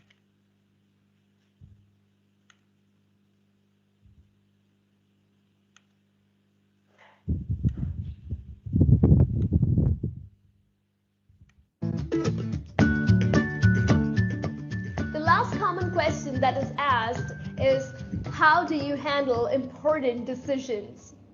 Now, the reason behind this question is usually if someone or the interviewer is hiring the person or hiring you for a management position or for a lead position. So he wants to know that someday when you have to handle a very important, a very critical decision, how would you do that? So many people end up saying, oh, you know what, I really haven't come across or I really haven't dealt with such difficult situations. That's not the right answer, you would say. Well, one of the best answers that I can help you with is you can say, well, handling decisions is definitely considered to be a little difficult, but I am sure I can do it because my experience, I would rely on my experience. I would also weigh on the pros and cons. Of course, I would also take some advice from my team members, and I'm sure that would help me to come on a decision. We will also look at the consequences of the decision. So definitely, I can go ahead and make decisions. So that brings me to the end of this lesson. I hope all of these questions and answers are helpful for your interview. And if you are going for an interview, wish you all the very best. Do well, and I will see you soon in the next lesson. Take Okay. So that's it. All right. So do you get something interesting from this video? Yes. Okay. So now we go to the new topic. So that is about culture. And we start something. Do you know culture? So what does culture mean? Culture có phải là văn hóa không thầy? Yeah, but how can you give an explanation to culture in English? So what does that mean? All right. What does culture mean? And is it important? And why important? Culture, not counter. Culture. And your word is counter. Counter. All right. Like a counter in a bar. in a restaurant, all right, the cashier counter, something. But here is a culture.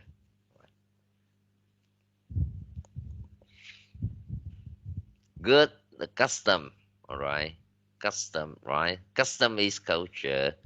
Behavior of a community, of the people in a community, is culture.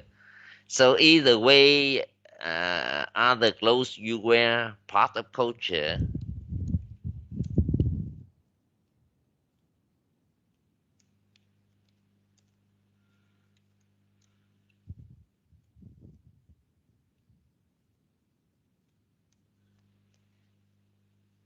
Yes or no?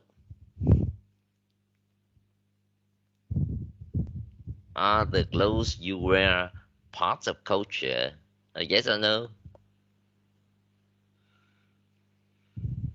Oh, yes, that's right. Is your eating manner culture? Yes. Eating manner, that is part of culture.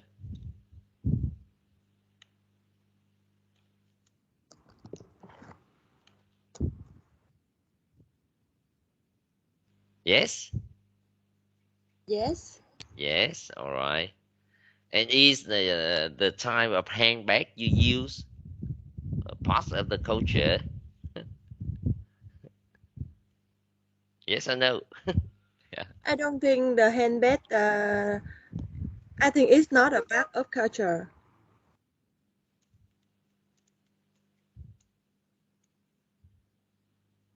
Yeah. Wow. It's also culture.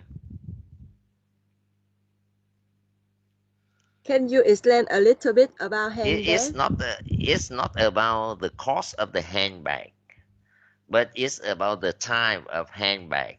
For example, some people, they only like carrying big handbag, all right, or colorful handbag, all right, or small handbag. So in that sense, so the type of handbags you use or you carry is a part of culture, all right, but not about the not much about the cost. I mean, whether the handbag is expensive or cheap, but about the time here, right?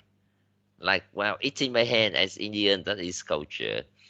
And in the way you speak, your culture, yes, this culture include the way you speak or you talk.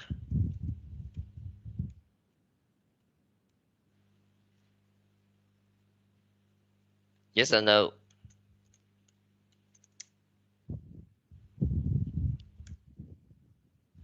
Is it culture?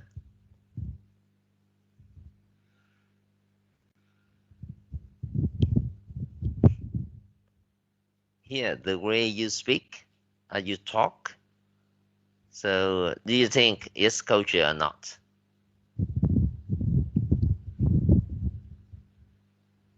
Yeah, okay. So that's right. Maybe it's where to foreigner, but that's the way they are. But then a question can be raised here. So what do you know about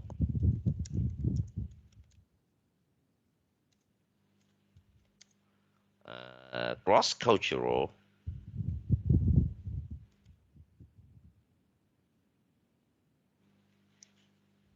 and intercultural communication?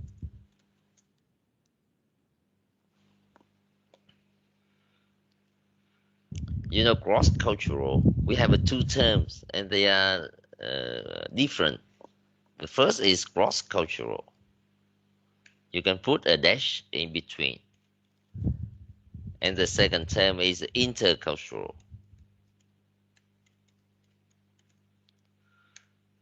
And this is important, right? In business communication courses, you have to deal with cross-cultural and intercultural. But usually more with intercultural communication.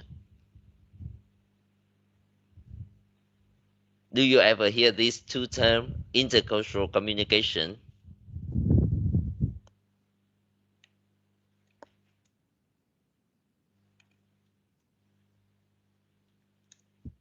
Yes or no? Giao tiếp liên văn hóa. And this is a course, an important course. Right? And in many language course, you have to do with, part of a course or the whole course under the title Intercultural Communication. Và đây là một cái môn quan trọng trong giao tiếp, gọi là Intercultural Communication. Cross-cultural, it is somewhat different from intercultural. Cross-cultural, it means the culture between different countries. All right. So you look, for example, when you go to the United States of America, so you need to know the culture of the American or American culture, all right, so that you can integrate, you can adapt yourself more easily to the new community, right? So when we look at this as a whole, we say cross culture. Right? It means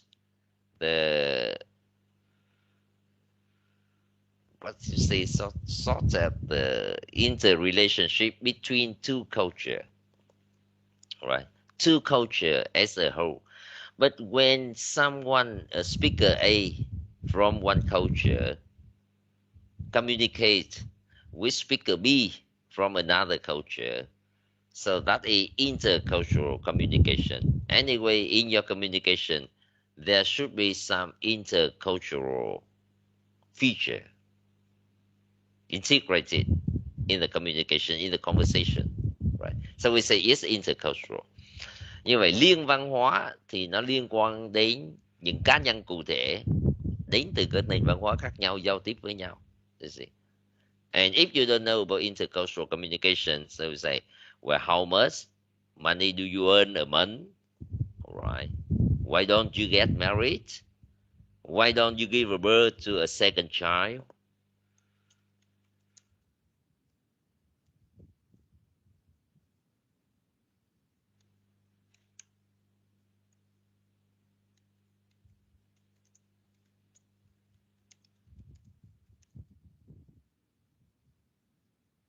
Why don't you get married? And why don't you give birth to a second child? Well, that's it. For example, I myself, I have only one child, right? A son, all right. And sometimes some people ask me, why didn't you give birth to a second child? So the such question, luckily they are the people from the countryside of Vietnam, but not from a foreigner, all right? But just imagine later on if a Vietnamese person talking to a Westerner, right? And outside the working place for small talk, for socializing. And you may ask about the family. Of course, right? You can ask how many children do you have. It's safe enough to make such question. But if you go further into details, so it may become taboo, all right? It may become very much risky. So for some issue, for some matter, you should make a general question, all right? You cannot go into further detail, right? It's very dangerous, right? So, and how to avoid those dangerous situations? We need to be aware of the intercultural communication. Right? Mặc dù là chúng ta cho rằng là họ sang nước mình thì họ phải hiểu văn hóa của mình, ở mình câu hỏi đấy là bình thường. Nhưng mà dầu sao đi nữa thì khi chúng ta hỏi những câu như thế, chúng ta sẽ làm cho họ có một cái cảm giác nó sẽ they feel very uneasy, uncomfortable. And remember, in conversation, if you make your partner feel uncomfortable, it's hard to proceed smoothly with the conversation. So it's really hard, right? So that is why we need to understand the culture, at least some general points about the culture of some country, especially if in your job you know that you are going to work with a Japanese partner, so you need to get to know something about the culture. Westerner is easier to know now because in Vietnam we have many chances to work with Westerner. But for some people from some specific culture, and we have never worked with them.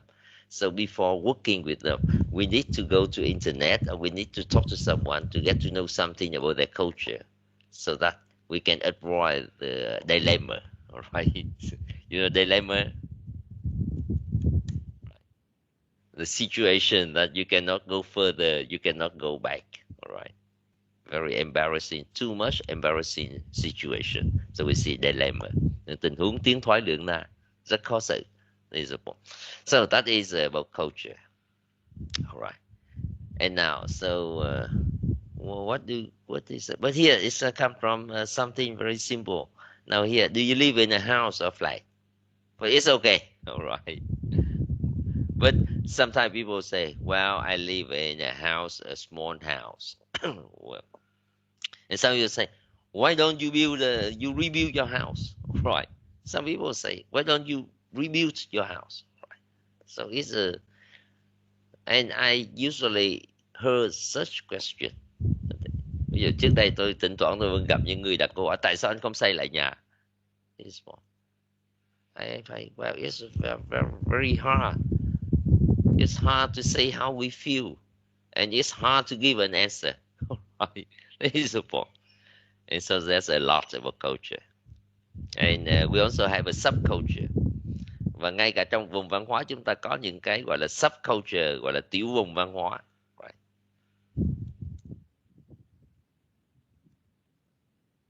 And for example, in the north, so that is subculture. Central Vietnam, that is subculture. And South Vietnam is another subculture, right? And the sub tức là tiểu, and they're different, also different, but not much different as intercultural. Okay, now and let's go to this simple question. So, do you live in a house or flat? Do you like living there? Right. And it's an easy question for you. But now we go to the next question.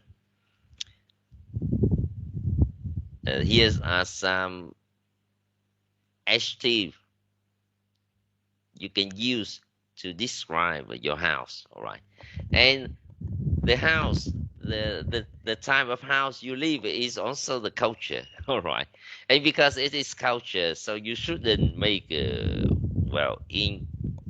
very inquisitors comment on people's house. Right, is the point. And now have a look at this adjective, and here you can choose a few sentences in here in exercise number 2 to describe your house. Remember, for example, if you want to do an IELTS speaking test, and if you want to achieve a higher band, right? So usually your answer, you can give an answer with simple structure, but you need to give color. You need to add color to your story, to your idea, right? So there is a rule, both in speaking or writing, that is add color to what you say or to what you write, and then you can earn a higher band. For example, well, I live in a small house. Well, that's okay. Small house is okay. But if you can use a better adjective, a compound adjective, or an unusual adjective, so you can earn a higher band. Ví dụ như chúng ta có thể mô tả cái ngôi nhà của mình. I live in a small house. My house has 2 bedroom, a living room, a bathroom, and a kitchen. And also, we have a yard in front of the house and a garden at the back. It's okay. Well, but if you give an answer in that way, you may get at most 5 band. All right, band 5 for your speaking task. All right, no grammatical error, no vocabulary error, and your answer is clear enough. Right, easily understood enough. But you cannot get a high band. Why? Because it's too simple. All right, the level of language you are using is rather basic, right? And so you cannot get a higher band for basic language. And if you want to improve the level of the language you use, so you need to make it more colorful, more interesting, more attractive. And how? Use a good adjective. I find out that one of the good way to improve the level of the language you use is through the noun phrase. All right. So, for example, here in a noun phrase, it is sort of grammar, but I don't mean to go to grammar. I just want to show you the way how to improve your speaking and later on maybe in your writing. So the structure of the noun phrase is like this: pre-modifier, and then the head noun, and then post-modifier.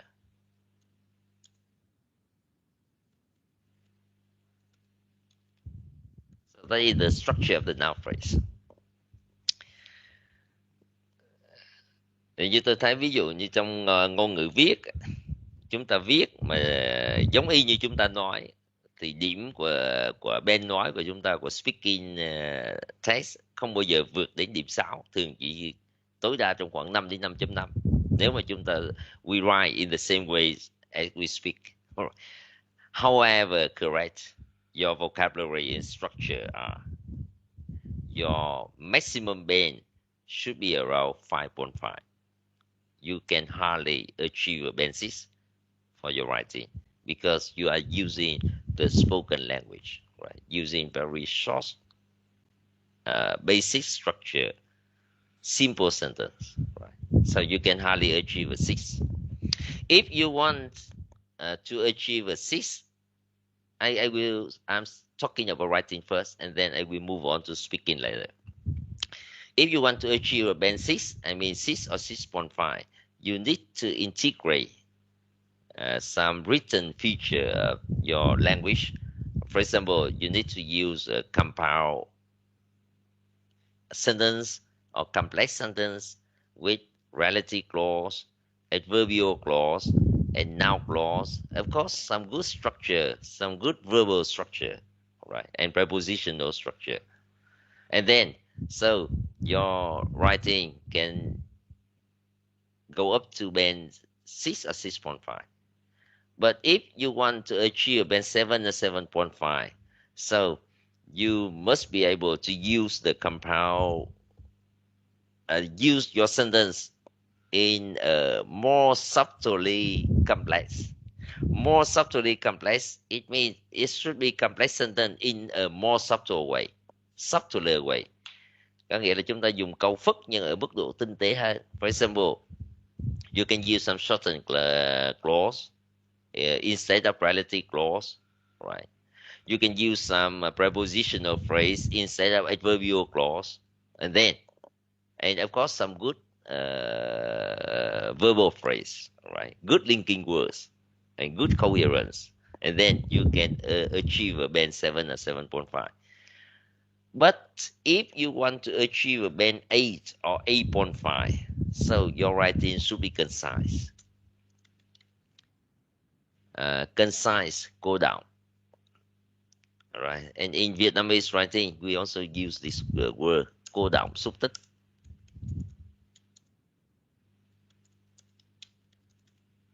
and how to make your language more concise so that you can go to band 8.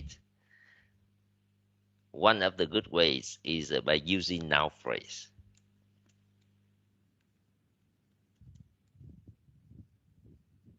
Noun phrase is a tool for information packaging.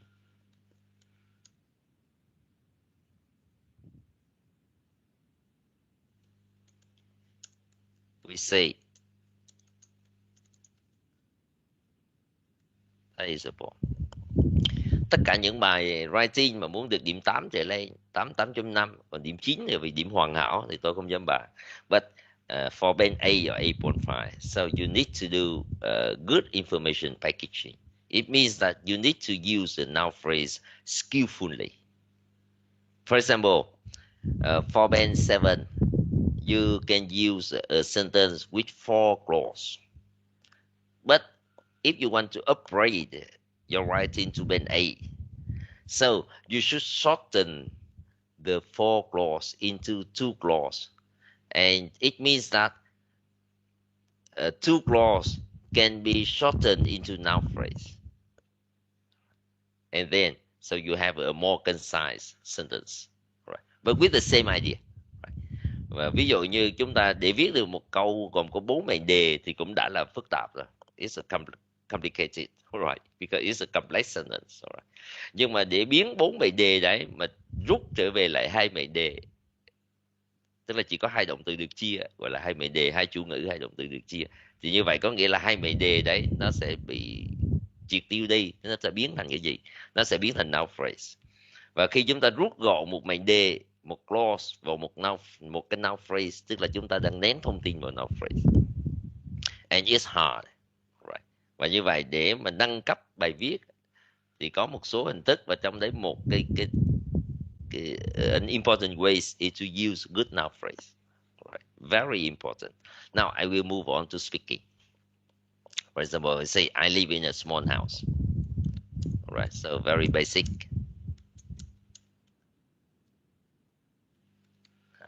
All right. Well, if you give an answer with many short sentences like this, okay, it's good. All right. No grammatical error, no vocabulary error. So I can say perfect in terms of vocabulary and grammar, but you cannot get a high score. All right. You absolutely cannot get a high score for very basic sentences or utterance. Right? Ngôn ngữ nói thì thực ra người ta không gọi nó là sentence mà người ta gọi nó là utterance, phát ngôn. Right? Cô viết thì người sẽ gọi nó là sentence, nhưng mà ngôn ngữ nói người ta gọi nó là phát ngôn, là utterance. And if you use such a simple utterances, so you cannot get a high score. But how to add color to your speaking? So you can use the pre-modifier. Chúng ta quay trở lại với pre-modifier, tức là cái thành phần bổ nghĩa trước của danh từ. Thì ở trong này cái cụm danh từ là gì? A small house. Right. Thì I live và chúng ta có thể dùng giữ nguyên chủ ngữ động từ được, nhưng mà một cách để mà chúng ta làm cho cái câu nói của mình nó thú vị hơn là chúng ta sẽ triển khai cái small house. Small house thì chúng ta có thể thay cái tính từ small bằng một tính từ khác, hoặc là chúng ta thêm vào. Ví dụ như wooden cottage, chúng ta có thể thay danh từ house là một cái danh từ cơ bản bằng wooden cottage. Alright. Alright. And và chúng ta có thể thêm những cái tính từ vào. Japanese style wooden cottage, or early 20th century style wooden cottage.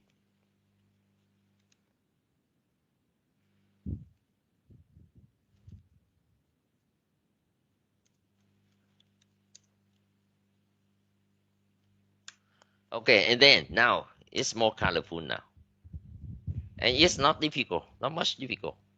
Right? I say, well, my house is sort of an early 20th century style wooden cottage.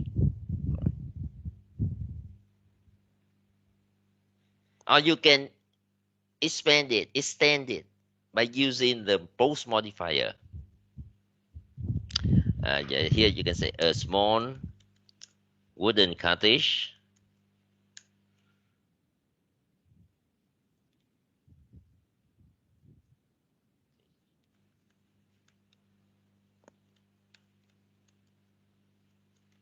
which was built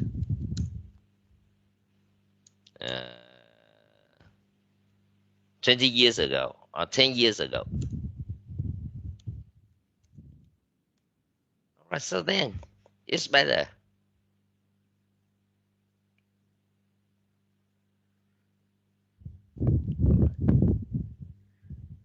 And you can use a shortened clause built 10 years ago. It's okay, but shortened clause, so it's better for written. Right? But in spoken, so you can use relative clause. And then so it is more interesting than just a small house. Thì như vậy, thay vì chỉ nói đơn giản là I live in a small house, thì bây giờ tôi có thể nói là well, I live in a small wooden cottage which was built 10 years ago, right? And located in the midst, in the center of pine tree hills, right? And then that's complicated enough. And for spoken language, so that's enough. We shouldn't make it too much complicated, right? But if you speak too simple or in a very simple way, very basic way, so you cannot get high mark, right? And they will listen, they will see, well, this person and what level of language he or she can use. And if you can only use simple sentence, so it's okay, right? But if you are already able to use a simple language, try to upgrade the level of your language, right? And by extending your sentence or your utterance, and in what way? You can use a connector, because, so that, although, right? And something to add some idea, to add a reason, to add further information, right?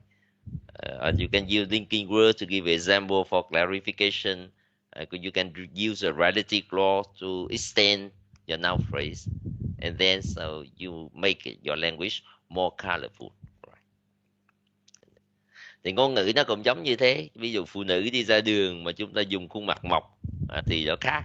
Và nếu mà chúng ta trang điểm nhẹ, đó chúng ta biết cách là make up, thì là những người giao tiếp với chúng ta, người ta sẽ cảm thấy người ta giao tiếp với một người sinh động hơn, ít nhất là in appearance, right? Especially. So that is why they say add color to your writing or to your speaking.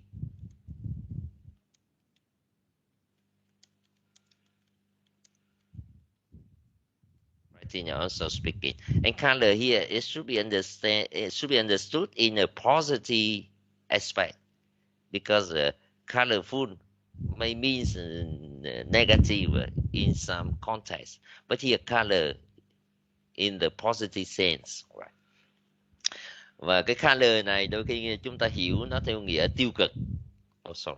Color, alright, là màu mè, nhưng mà ở đây là người ta dùng từ color với nghĩa tích cực là màu sắc, tức là more interesting.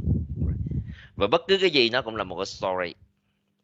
Và điển hình nhất là những người mà sử dụng ngôn ngữ với tư cách là một story mà thành công là những người mà làm content marketing. Right? Rất nhiều người dùng Facebook ngày nào cũng cập nhật update một cái post, và một cái post như thế, thỉnh thoảng có những cái post là chỉ để phục vụ công chúng, tức là để cho người ta đọc, người ta thưởng thức, nhưng mà chen lẫn vào những cái post đấy là những cái post để quảng cáo các nhãn hàng. Right? Through content marketing. And content marketing, that is storytelling. So that is storytelling. Right. And when you write a piece, you do a piece of writing, so you are telling a story. Or even a research paper. I mean, in science, in academic, a research paper is a story. Thậm chí chúng ta viết bài nghiên cứu trong một lĩnh vực nào đấy để chúng ta đăng tạp chí khoa học hải ngoại, nó là science, nó là academic, nhưng mỗi bài báo nghiên cứu đấy thì trong đấy nội dung của nó đấy chính là một cái story.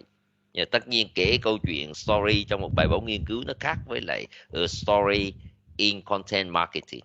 But anyway, you are telling a story, alright. And if you want to attract a customer, if you want to have an interesting conversation, right? So you need to tell a story, right? And you need to add color to your story by using some good words, a good tone of voice, intonation, and of course you must have a good plot, cốt truyện, right? But the language is important because the language can create a reality. It's a discourse. Yes, reality. Bởi vì diễn ngôn tức là cách thức chúng ta sử dụng ngôn ngữ, nó có thể sáng tạo ra hiện thực. And that's the power of language. Hiện thực không có cái đấy, nhưng mà người ta dùng ngôn ngữ thì người ta vẽ ra cái hiện thực đấy. Và người ta dùng ngôn ngữ nó thành thục đến độ mà chúng ta đọc cái đấy là chúng ta nhìn thấy cái đấy là chúng ta nghĩ là nó là như thế. So that is the way the discourse creates reality. And content marketing, they are using this very well. Visible. Okay. And well, so let's go back to this. Chúng ta đi cũng hơi xa tí về bằng ngôn ngữ. Right. Giờ quay trở lại thì là speaking là như vậy. What I want to say to you is that depending on your current level of language, try to upgrade your language a little by little, and you should know the way to upgrade it. Thì như vậy trong lớp chúng ta cũng khá nhiều người có thể sử dụng được ngôn ngữ trong giao tiếp thông thường. I think that for everyday conversation, so you can do it quite well. Và một số người cũng đã sử dụng ngôn ngữ ở mức độ thuộc loại tốt. But you still can improve your level of language. And you need to know something about the principle or the philosophy behind language use. That's it. And culture is also something behind language. So we say language, culture. Language is embedded in culture, but culture is also embedded in language.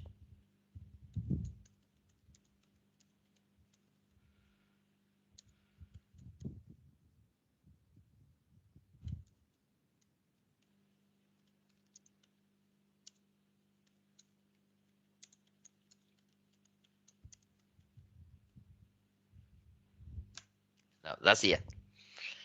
Ngôn ngữ thì nó nhúng trong văn hóa, nhưng mà văn hóa cũng được nhúng trong ngôn ngữ.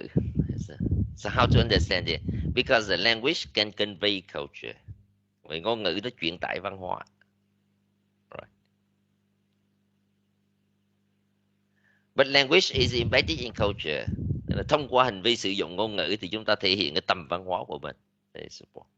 And so they are both sides. All right. So that is important. Right. Now we go back to this. So here, so we go to our simple exercise. Bây giờ chúng ta quay trở lại với bài tập đơn giản của mình. Nãy giờ chúng ta nói những điều tương đối trừu tượng. Right. Now, so can you read my screen well? Okay. Now, here you have a sentence here in exercise number 2. All right, talk about is unusual, typical for the area. You talk about your house or your apartment. Flat is the American word, and British word is apartment. And you see a lot of adjectives, some good adjectives, and you can use these to help you to give a short talk about your house or apartment. Right.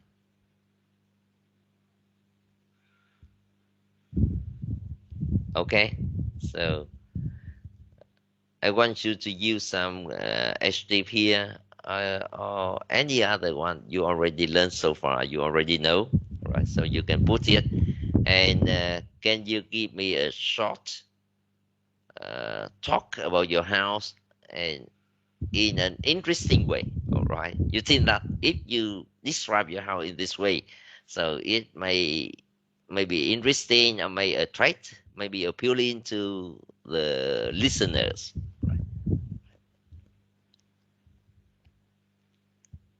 And by answering the two questions in exercise number 1, right? So,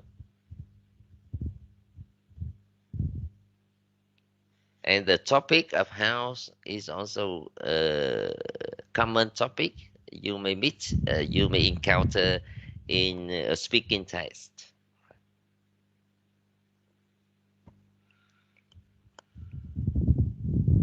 Okay, so you have about 2 minutes to prepare for your answer, and I want some volunteer. Otherwise, I may call someone to give your answer because the topic is very simple.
Okay, so please, now who volunteer to give a short talk about your house in an interesting way?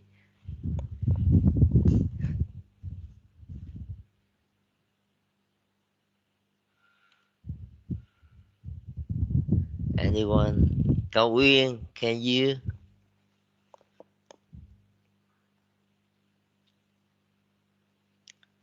Hello, Yes, hello, Cao Uyên. talk about my house. Yes, and try to use some of the language you you are given. Yes. Yeah. I like my house because my house has built by father-in-law. There are some souvenirs of my children grandfather here. It's enough for 4 people to live. One floor is a typical for the area.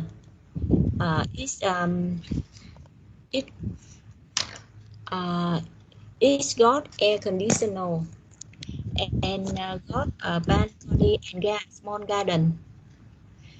It's on a quiet street. It's close to the supermarket, restaurant, hospital. It's in a nice part of street. It's on the ground and one floor. That's all. Okay, thank you. It's Cao Uyên. Okay, so you give a lot of information, and anyway, it's a good talk. and you can combine some idea to put to make it more colorful and more interesting. So you don't need to repeat so many it, right? All right. Yes. Well, anyway, so it's good, right? Thank you. And Ms. Bảo, so what's your point? What's your talk?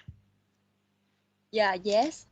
Yeah. I live in a house. I live here over 15 years with my small family. It's a not big house and it's not much accommodation, but I love to live in here because I have a small balcony where I can plant some rose, some orchids and vegetables on my free time. And I also have a good neighbor who can cooking or shopping on the weekend. Okay. Yeah. Oh, that's good. So yeah, your language is good because you can use some relative clause. All right. So the neighbor who can come, and a balcony where you can plant some tree, some roses or orchids, right? And vegetable, so you put on in the same place, right? Yeah. Or just something to say. Okay, anyway, that's good. All right, so use some good structure. Okay, and someone else, please, just say something. Dạ em nói cho thầy. Okay, so please, all right, các bạn nên tranh thủ cơ hội có thể So share something, right? Yeah. I generally had to move from my hometown, which is a province in the south of Vietnam, to Ho Chi Minh City for my study. And after graduation, I decided to stay here as well to work. And currently, I'm still living here to work for a company here in Ho Chi Minh City. And I would say that to live here in a major city like Ho Chi Minh would be a burden for me, and not only for me, but for a lot of other people as well, to afford living in a flat or an apartment because it's really costly in this like big city. So I'm currently renting a we'll say decent and like medium house because I'm living here alone. So there is still a lot of empty space as well, and I'm really happy with it. I'm really satisfied with my decision. Yeah. Oh, that's great. That's good. Your fluency is good. All right. Thank you. Yeah. You have a good fluency, intonation, and yeah, your story is good. You know, in speaking, so they will mark you on coherent and cohesion, and pronunciation, and also vocabulary and structure. All right. And so you have many good points. All right. In terms of the criteria for marking a speaking test. Okay, thank you. And someone else, please. Okay.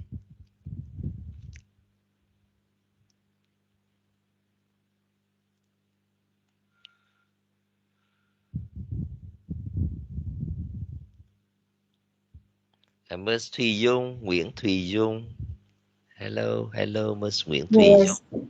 Alright, chúng ta cứ nói theo cấp độ của mình, chứ chúng ta không nói trong quy chiếu so sánh với người khác thì chúng ta ngại, vì mỗi người sẽ có một cái xuất phát điểm nó khác nhau, right? Và chúng ta không nên ngại với xuất phát điểm của mình cứ bình thường thôi. Nó giống như là xuất phát điểm nó tùy thuộc vào sự đầu tư một thời gian dài cho tiếng Anh, cho nên nếu chúng ta chưa đầu tư nhiều thì chúng ta sẽ cái xuất phát điểm nó sẽ không như những người khác. And you just see it as normal, right? Don't make a comparison, right?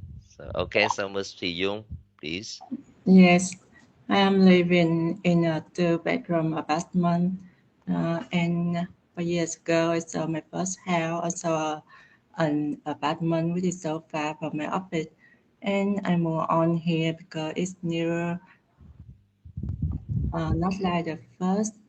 The second, it has a elevator, which is useful for me and my parents. and around it also have supermarket and a good school for my child. It's important. Yes, that's good. Thank you, Ms. Dung. And how many stories are there in your house or your flat? It's in your house, not flat, right? How many stories? It's only one. One story. So how can you say you have an elevator? So for one story house, how come? Sorry, I What? don't know. Did this work? I don't know if it work. Can you spell it in Elevator, it right? means a lift, thang máy, right? Yes. But one story house, story là tầng.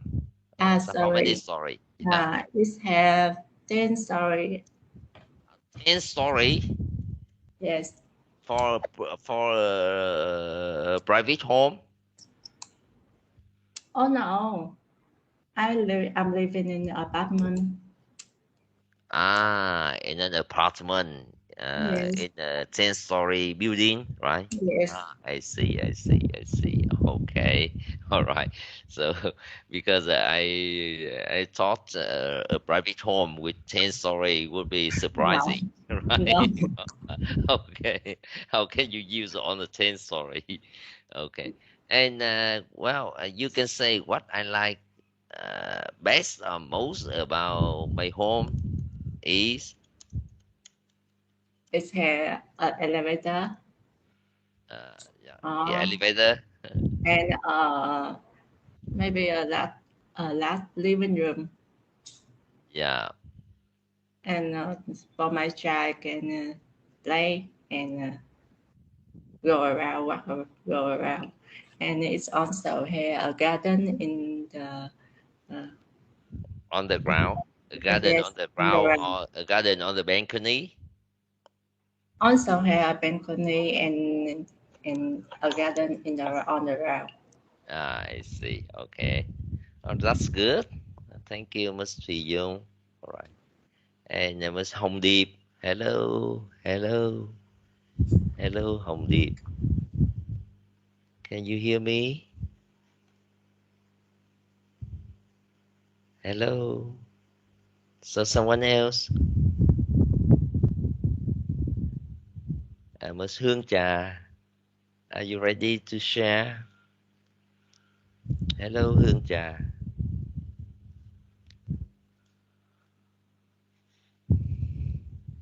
Hello, everyone. Do you hear me? Teacher Miss Hương Trà is supporting us. She's busy doing something. Yeah. Okay. Well, so today just something around culture, and in the next class we will continue this topic for one more session, and we will go further into the topic. So with the behavior, right, the way to talk, well, some other, right, and I want you to prepare. Uh, just think about what you already know about Vietnamese culture or the culture of any other country, and then you can share in the next class, right? For example, the way people in Vietnam visit each other, how they eat, how they give a presents, what they do during some special celebration for like a Tết holiday or something, a wedding ceremony, or birthday celebration, whatever. So that's culture, and those are also the things you can share with your foreign partner in the future if you have some time doing some small talk or doing the socializing with them outside the working hours, like beside after a meeting, during the break, in a conference or something. Okay, and those are interesting topic we can share. And Ms. Bích Loan, okay, so please. Yes. Okay. I'm living and working between Ho Chi Minh City and Bình Dương province. But my house is in Bình Dương, where is many industries or where is many industrial park. I have lived in here for 3 years. My Yeah. family, my house is rather comfortable and wide. I have a garden with plants, Yeah. and many kind of vegetable, and I can relax with my friends and my family on the weekend. I prefer living here. Living Okay. here, it means in Ho Chi Minh City. Bình Dương. In Bình Dương. So, My house is Bình Dương yeah, province. I see. All right. So, yeah, so that's a good picture of your house. I can visualize, right? So, how large is your house? I mean, the area. Yes. You Comfortable. know, the area. The area were the area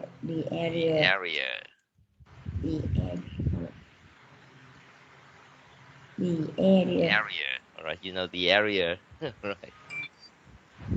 The words in the chat box. near 2,000 meters. 2,000 square meter. Yes, near. Wow. So you are a big land lady. So I have a garden with the land and many kind of vegetable. Yeah. Oh. I can relax and visit my friends many visit my friend about 40 people come here. Attend the party on the weekend. Yeah. And do you have a barbecue facility? Yes. In the garden? Yes. Yes. Sometimes weekends. Barbecue. Sometimes you have barbecue party. Oh. Yes. And is it located in the city center, Bình Dương, but in which city? District? Yes. Thuận An City. In Thuận An City, and near the city center. Wow. Yes. Oh, that's great. Oh, that's great. Okay, that's so good. It's so interesting. All right. Well, so thank you very much for your story. And you have your interesting story. And so try to read something about Vietnamese culture and prepare to share what you know with your classmates in the next class. Of course, in English, right? Or whatever, right? Related to culture. And we will go further into the topic. Okay, so I think that's it for tonight. All right, and it's time to say goodnight and have a sweet dream. Right. See you next Tuesday. And I would like to say thank you again. Actually, I want to express my gratitude to the video with your message on the occasion of Vietnamese Teachers Day, right? So when I watched it, I was really moved, all right? And thank you so much for your emotion and for everything. Thank you, teacher. Good night. Good night. Thank you, teacher. Thank you, teacher. Good Night. See you next week. See you. See you next week. You day, please. Yeah. Bye, teacher. Good night. Bye, Yeah, teacher. goodbye, Good teacher. night. Yeah, good night, everyone. Good night, teacher. Good night.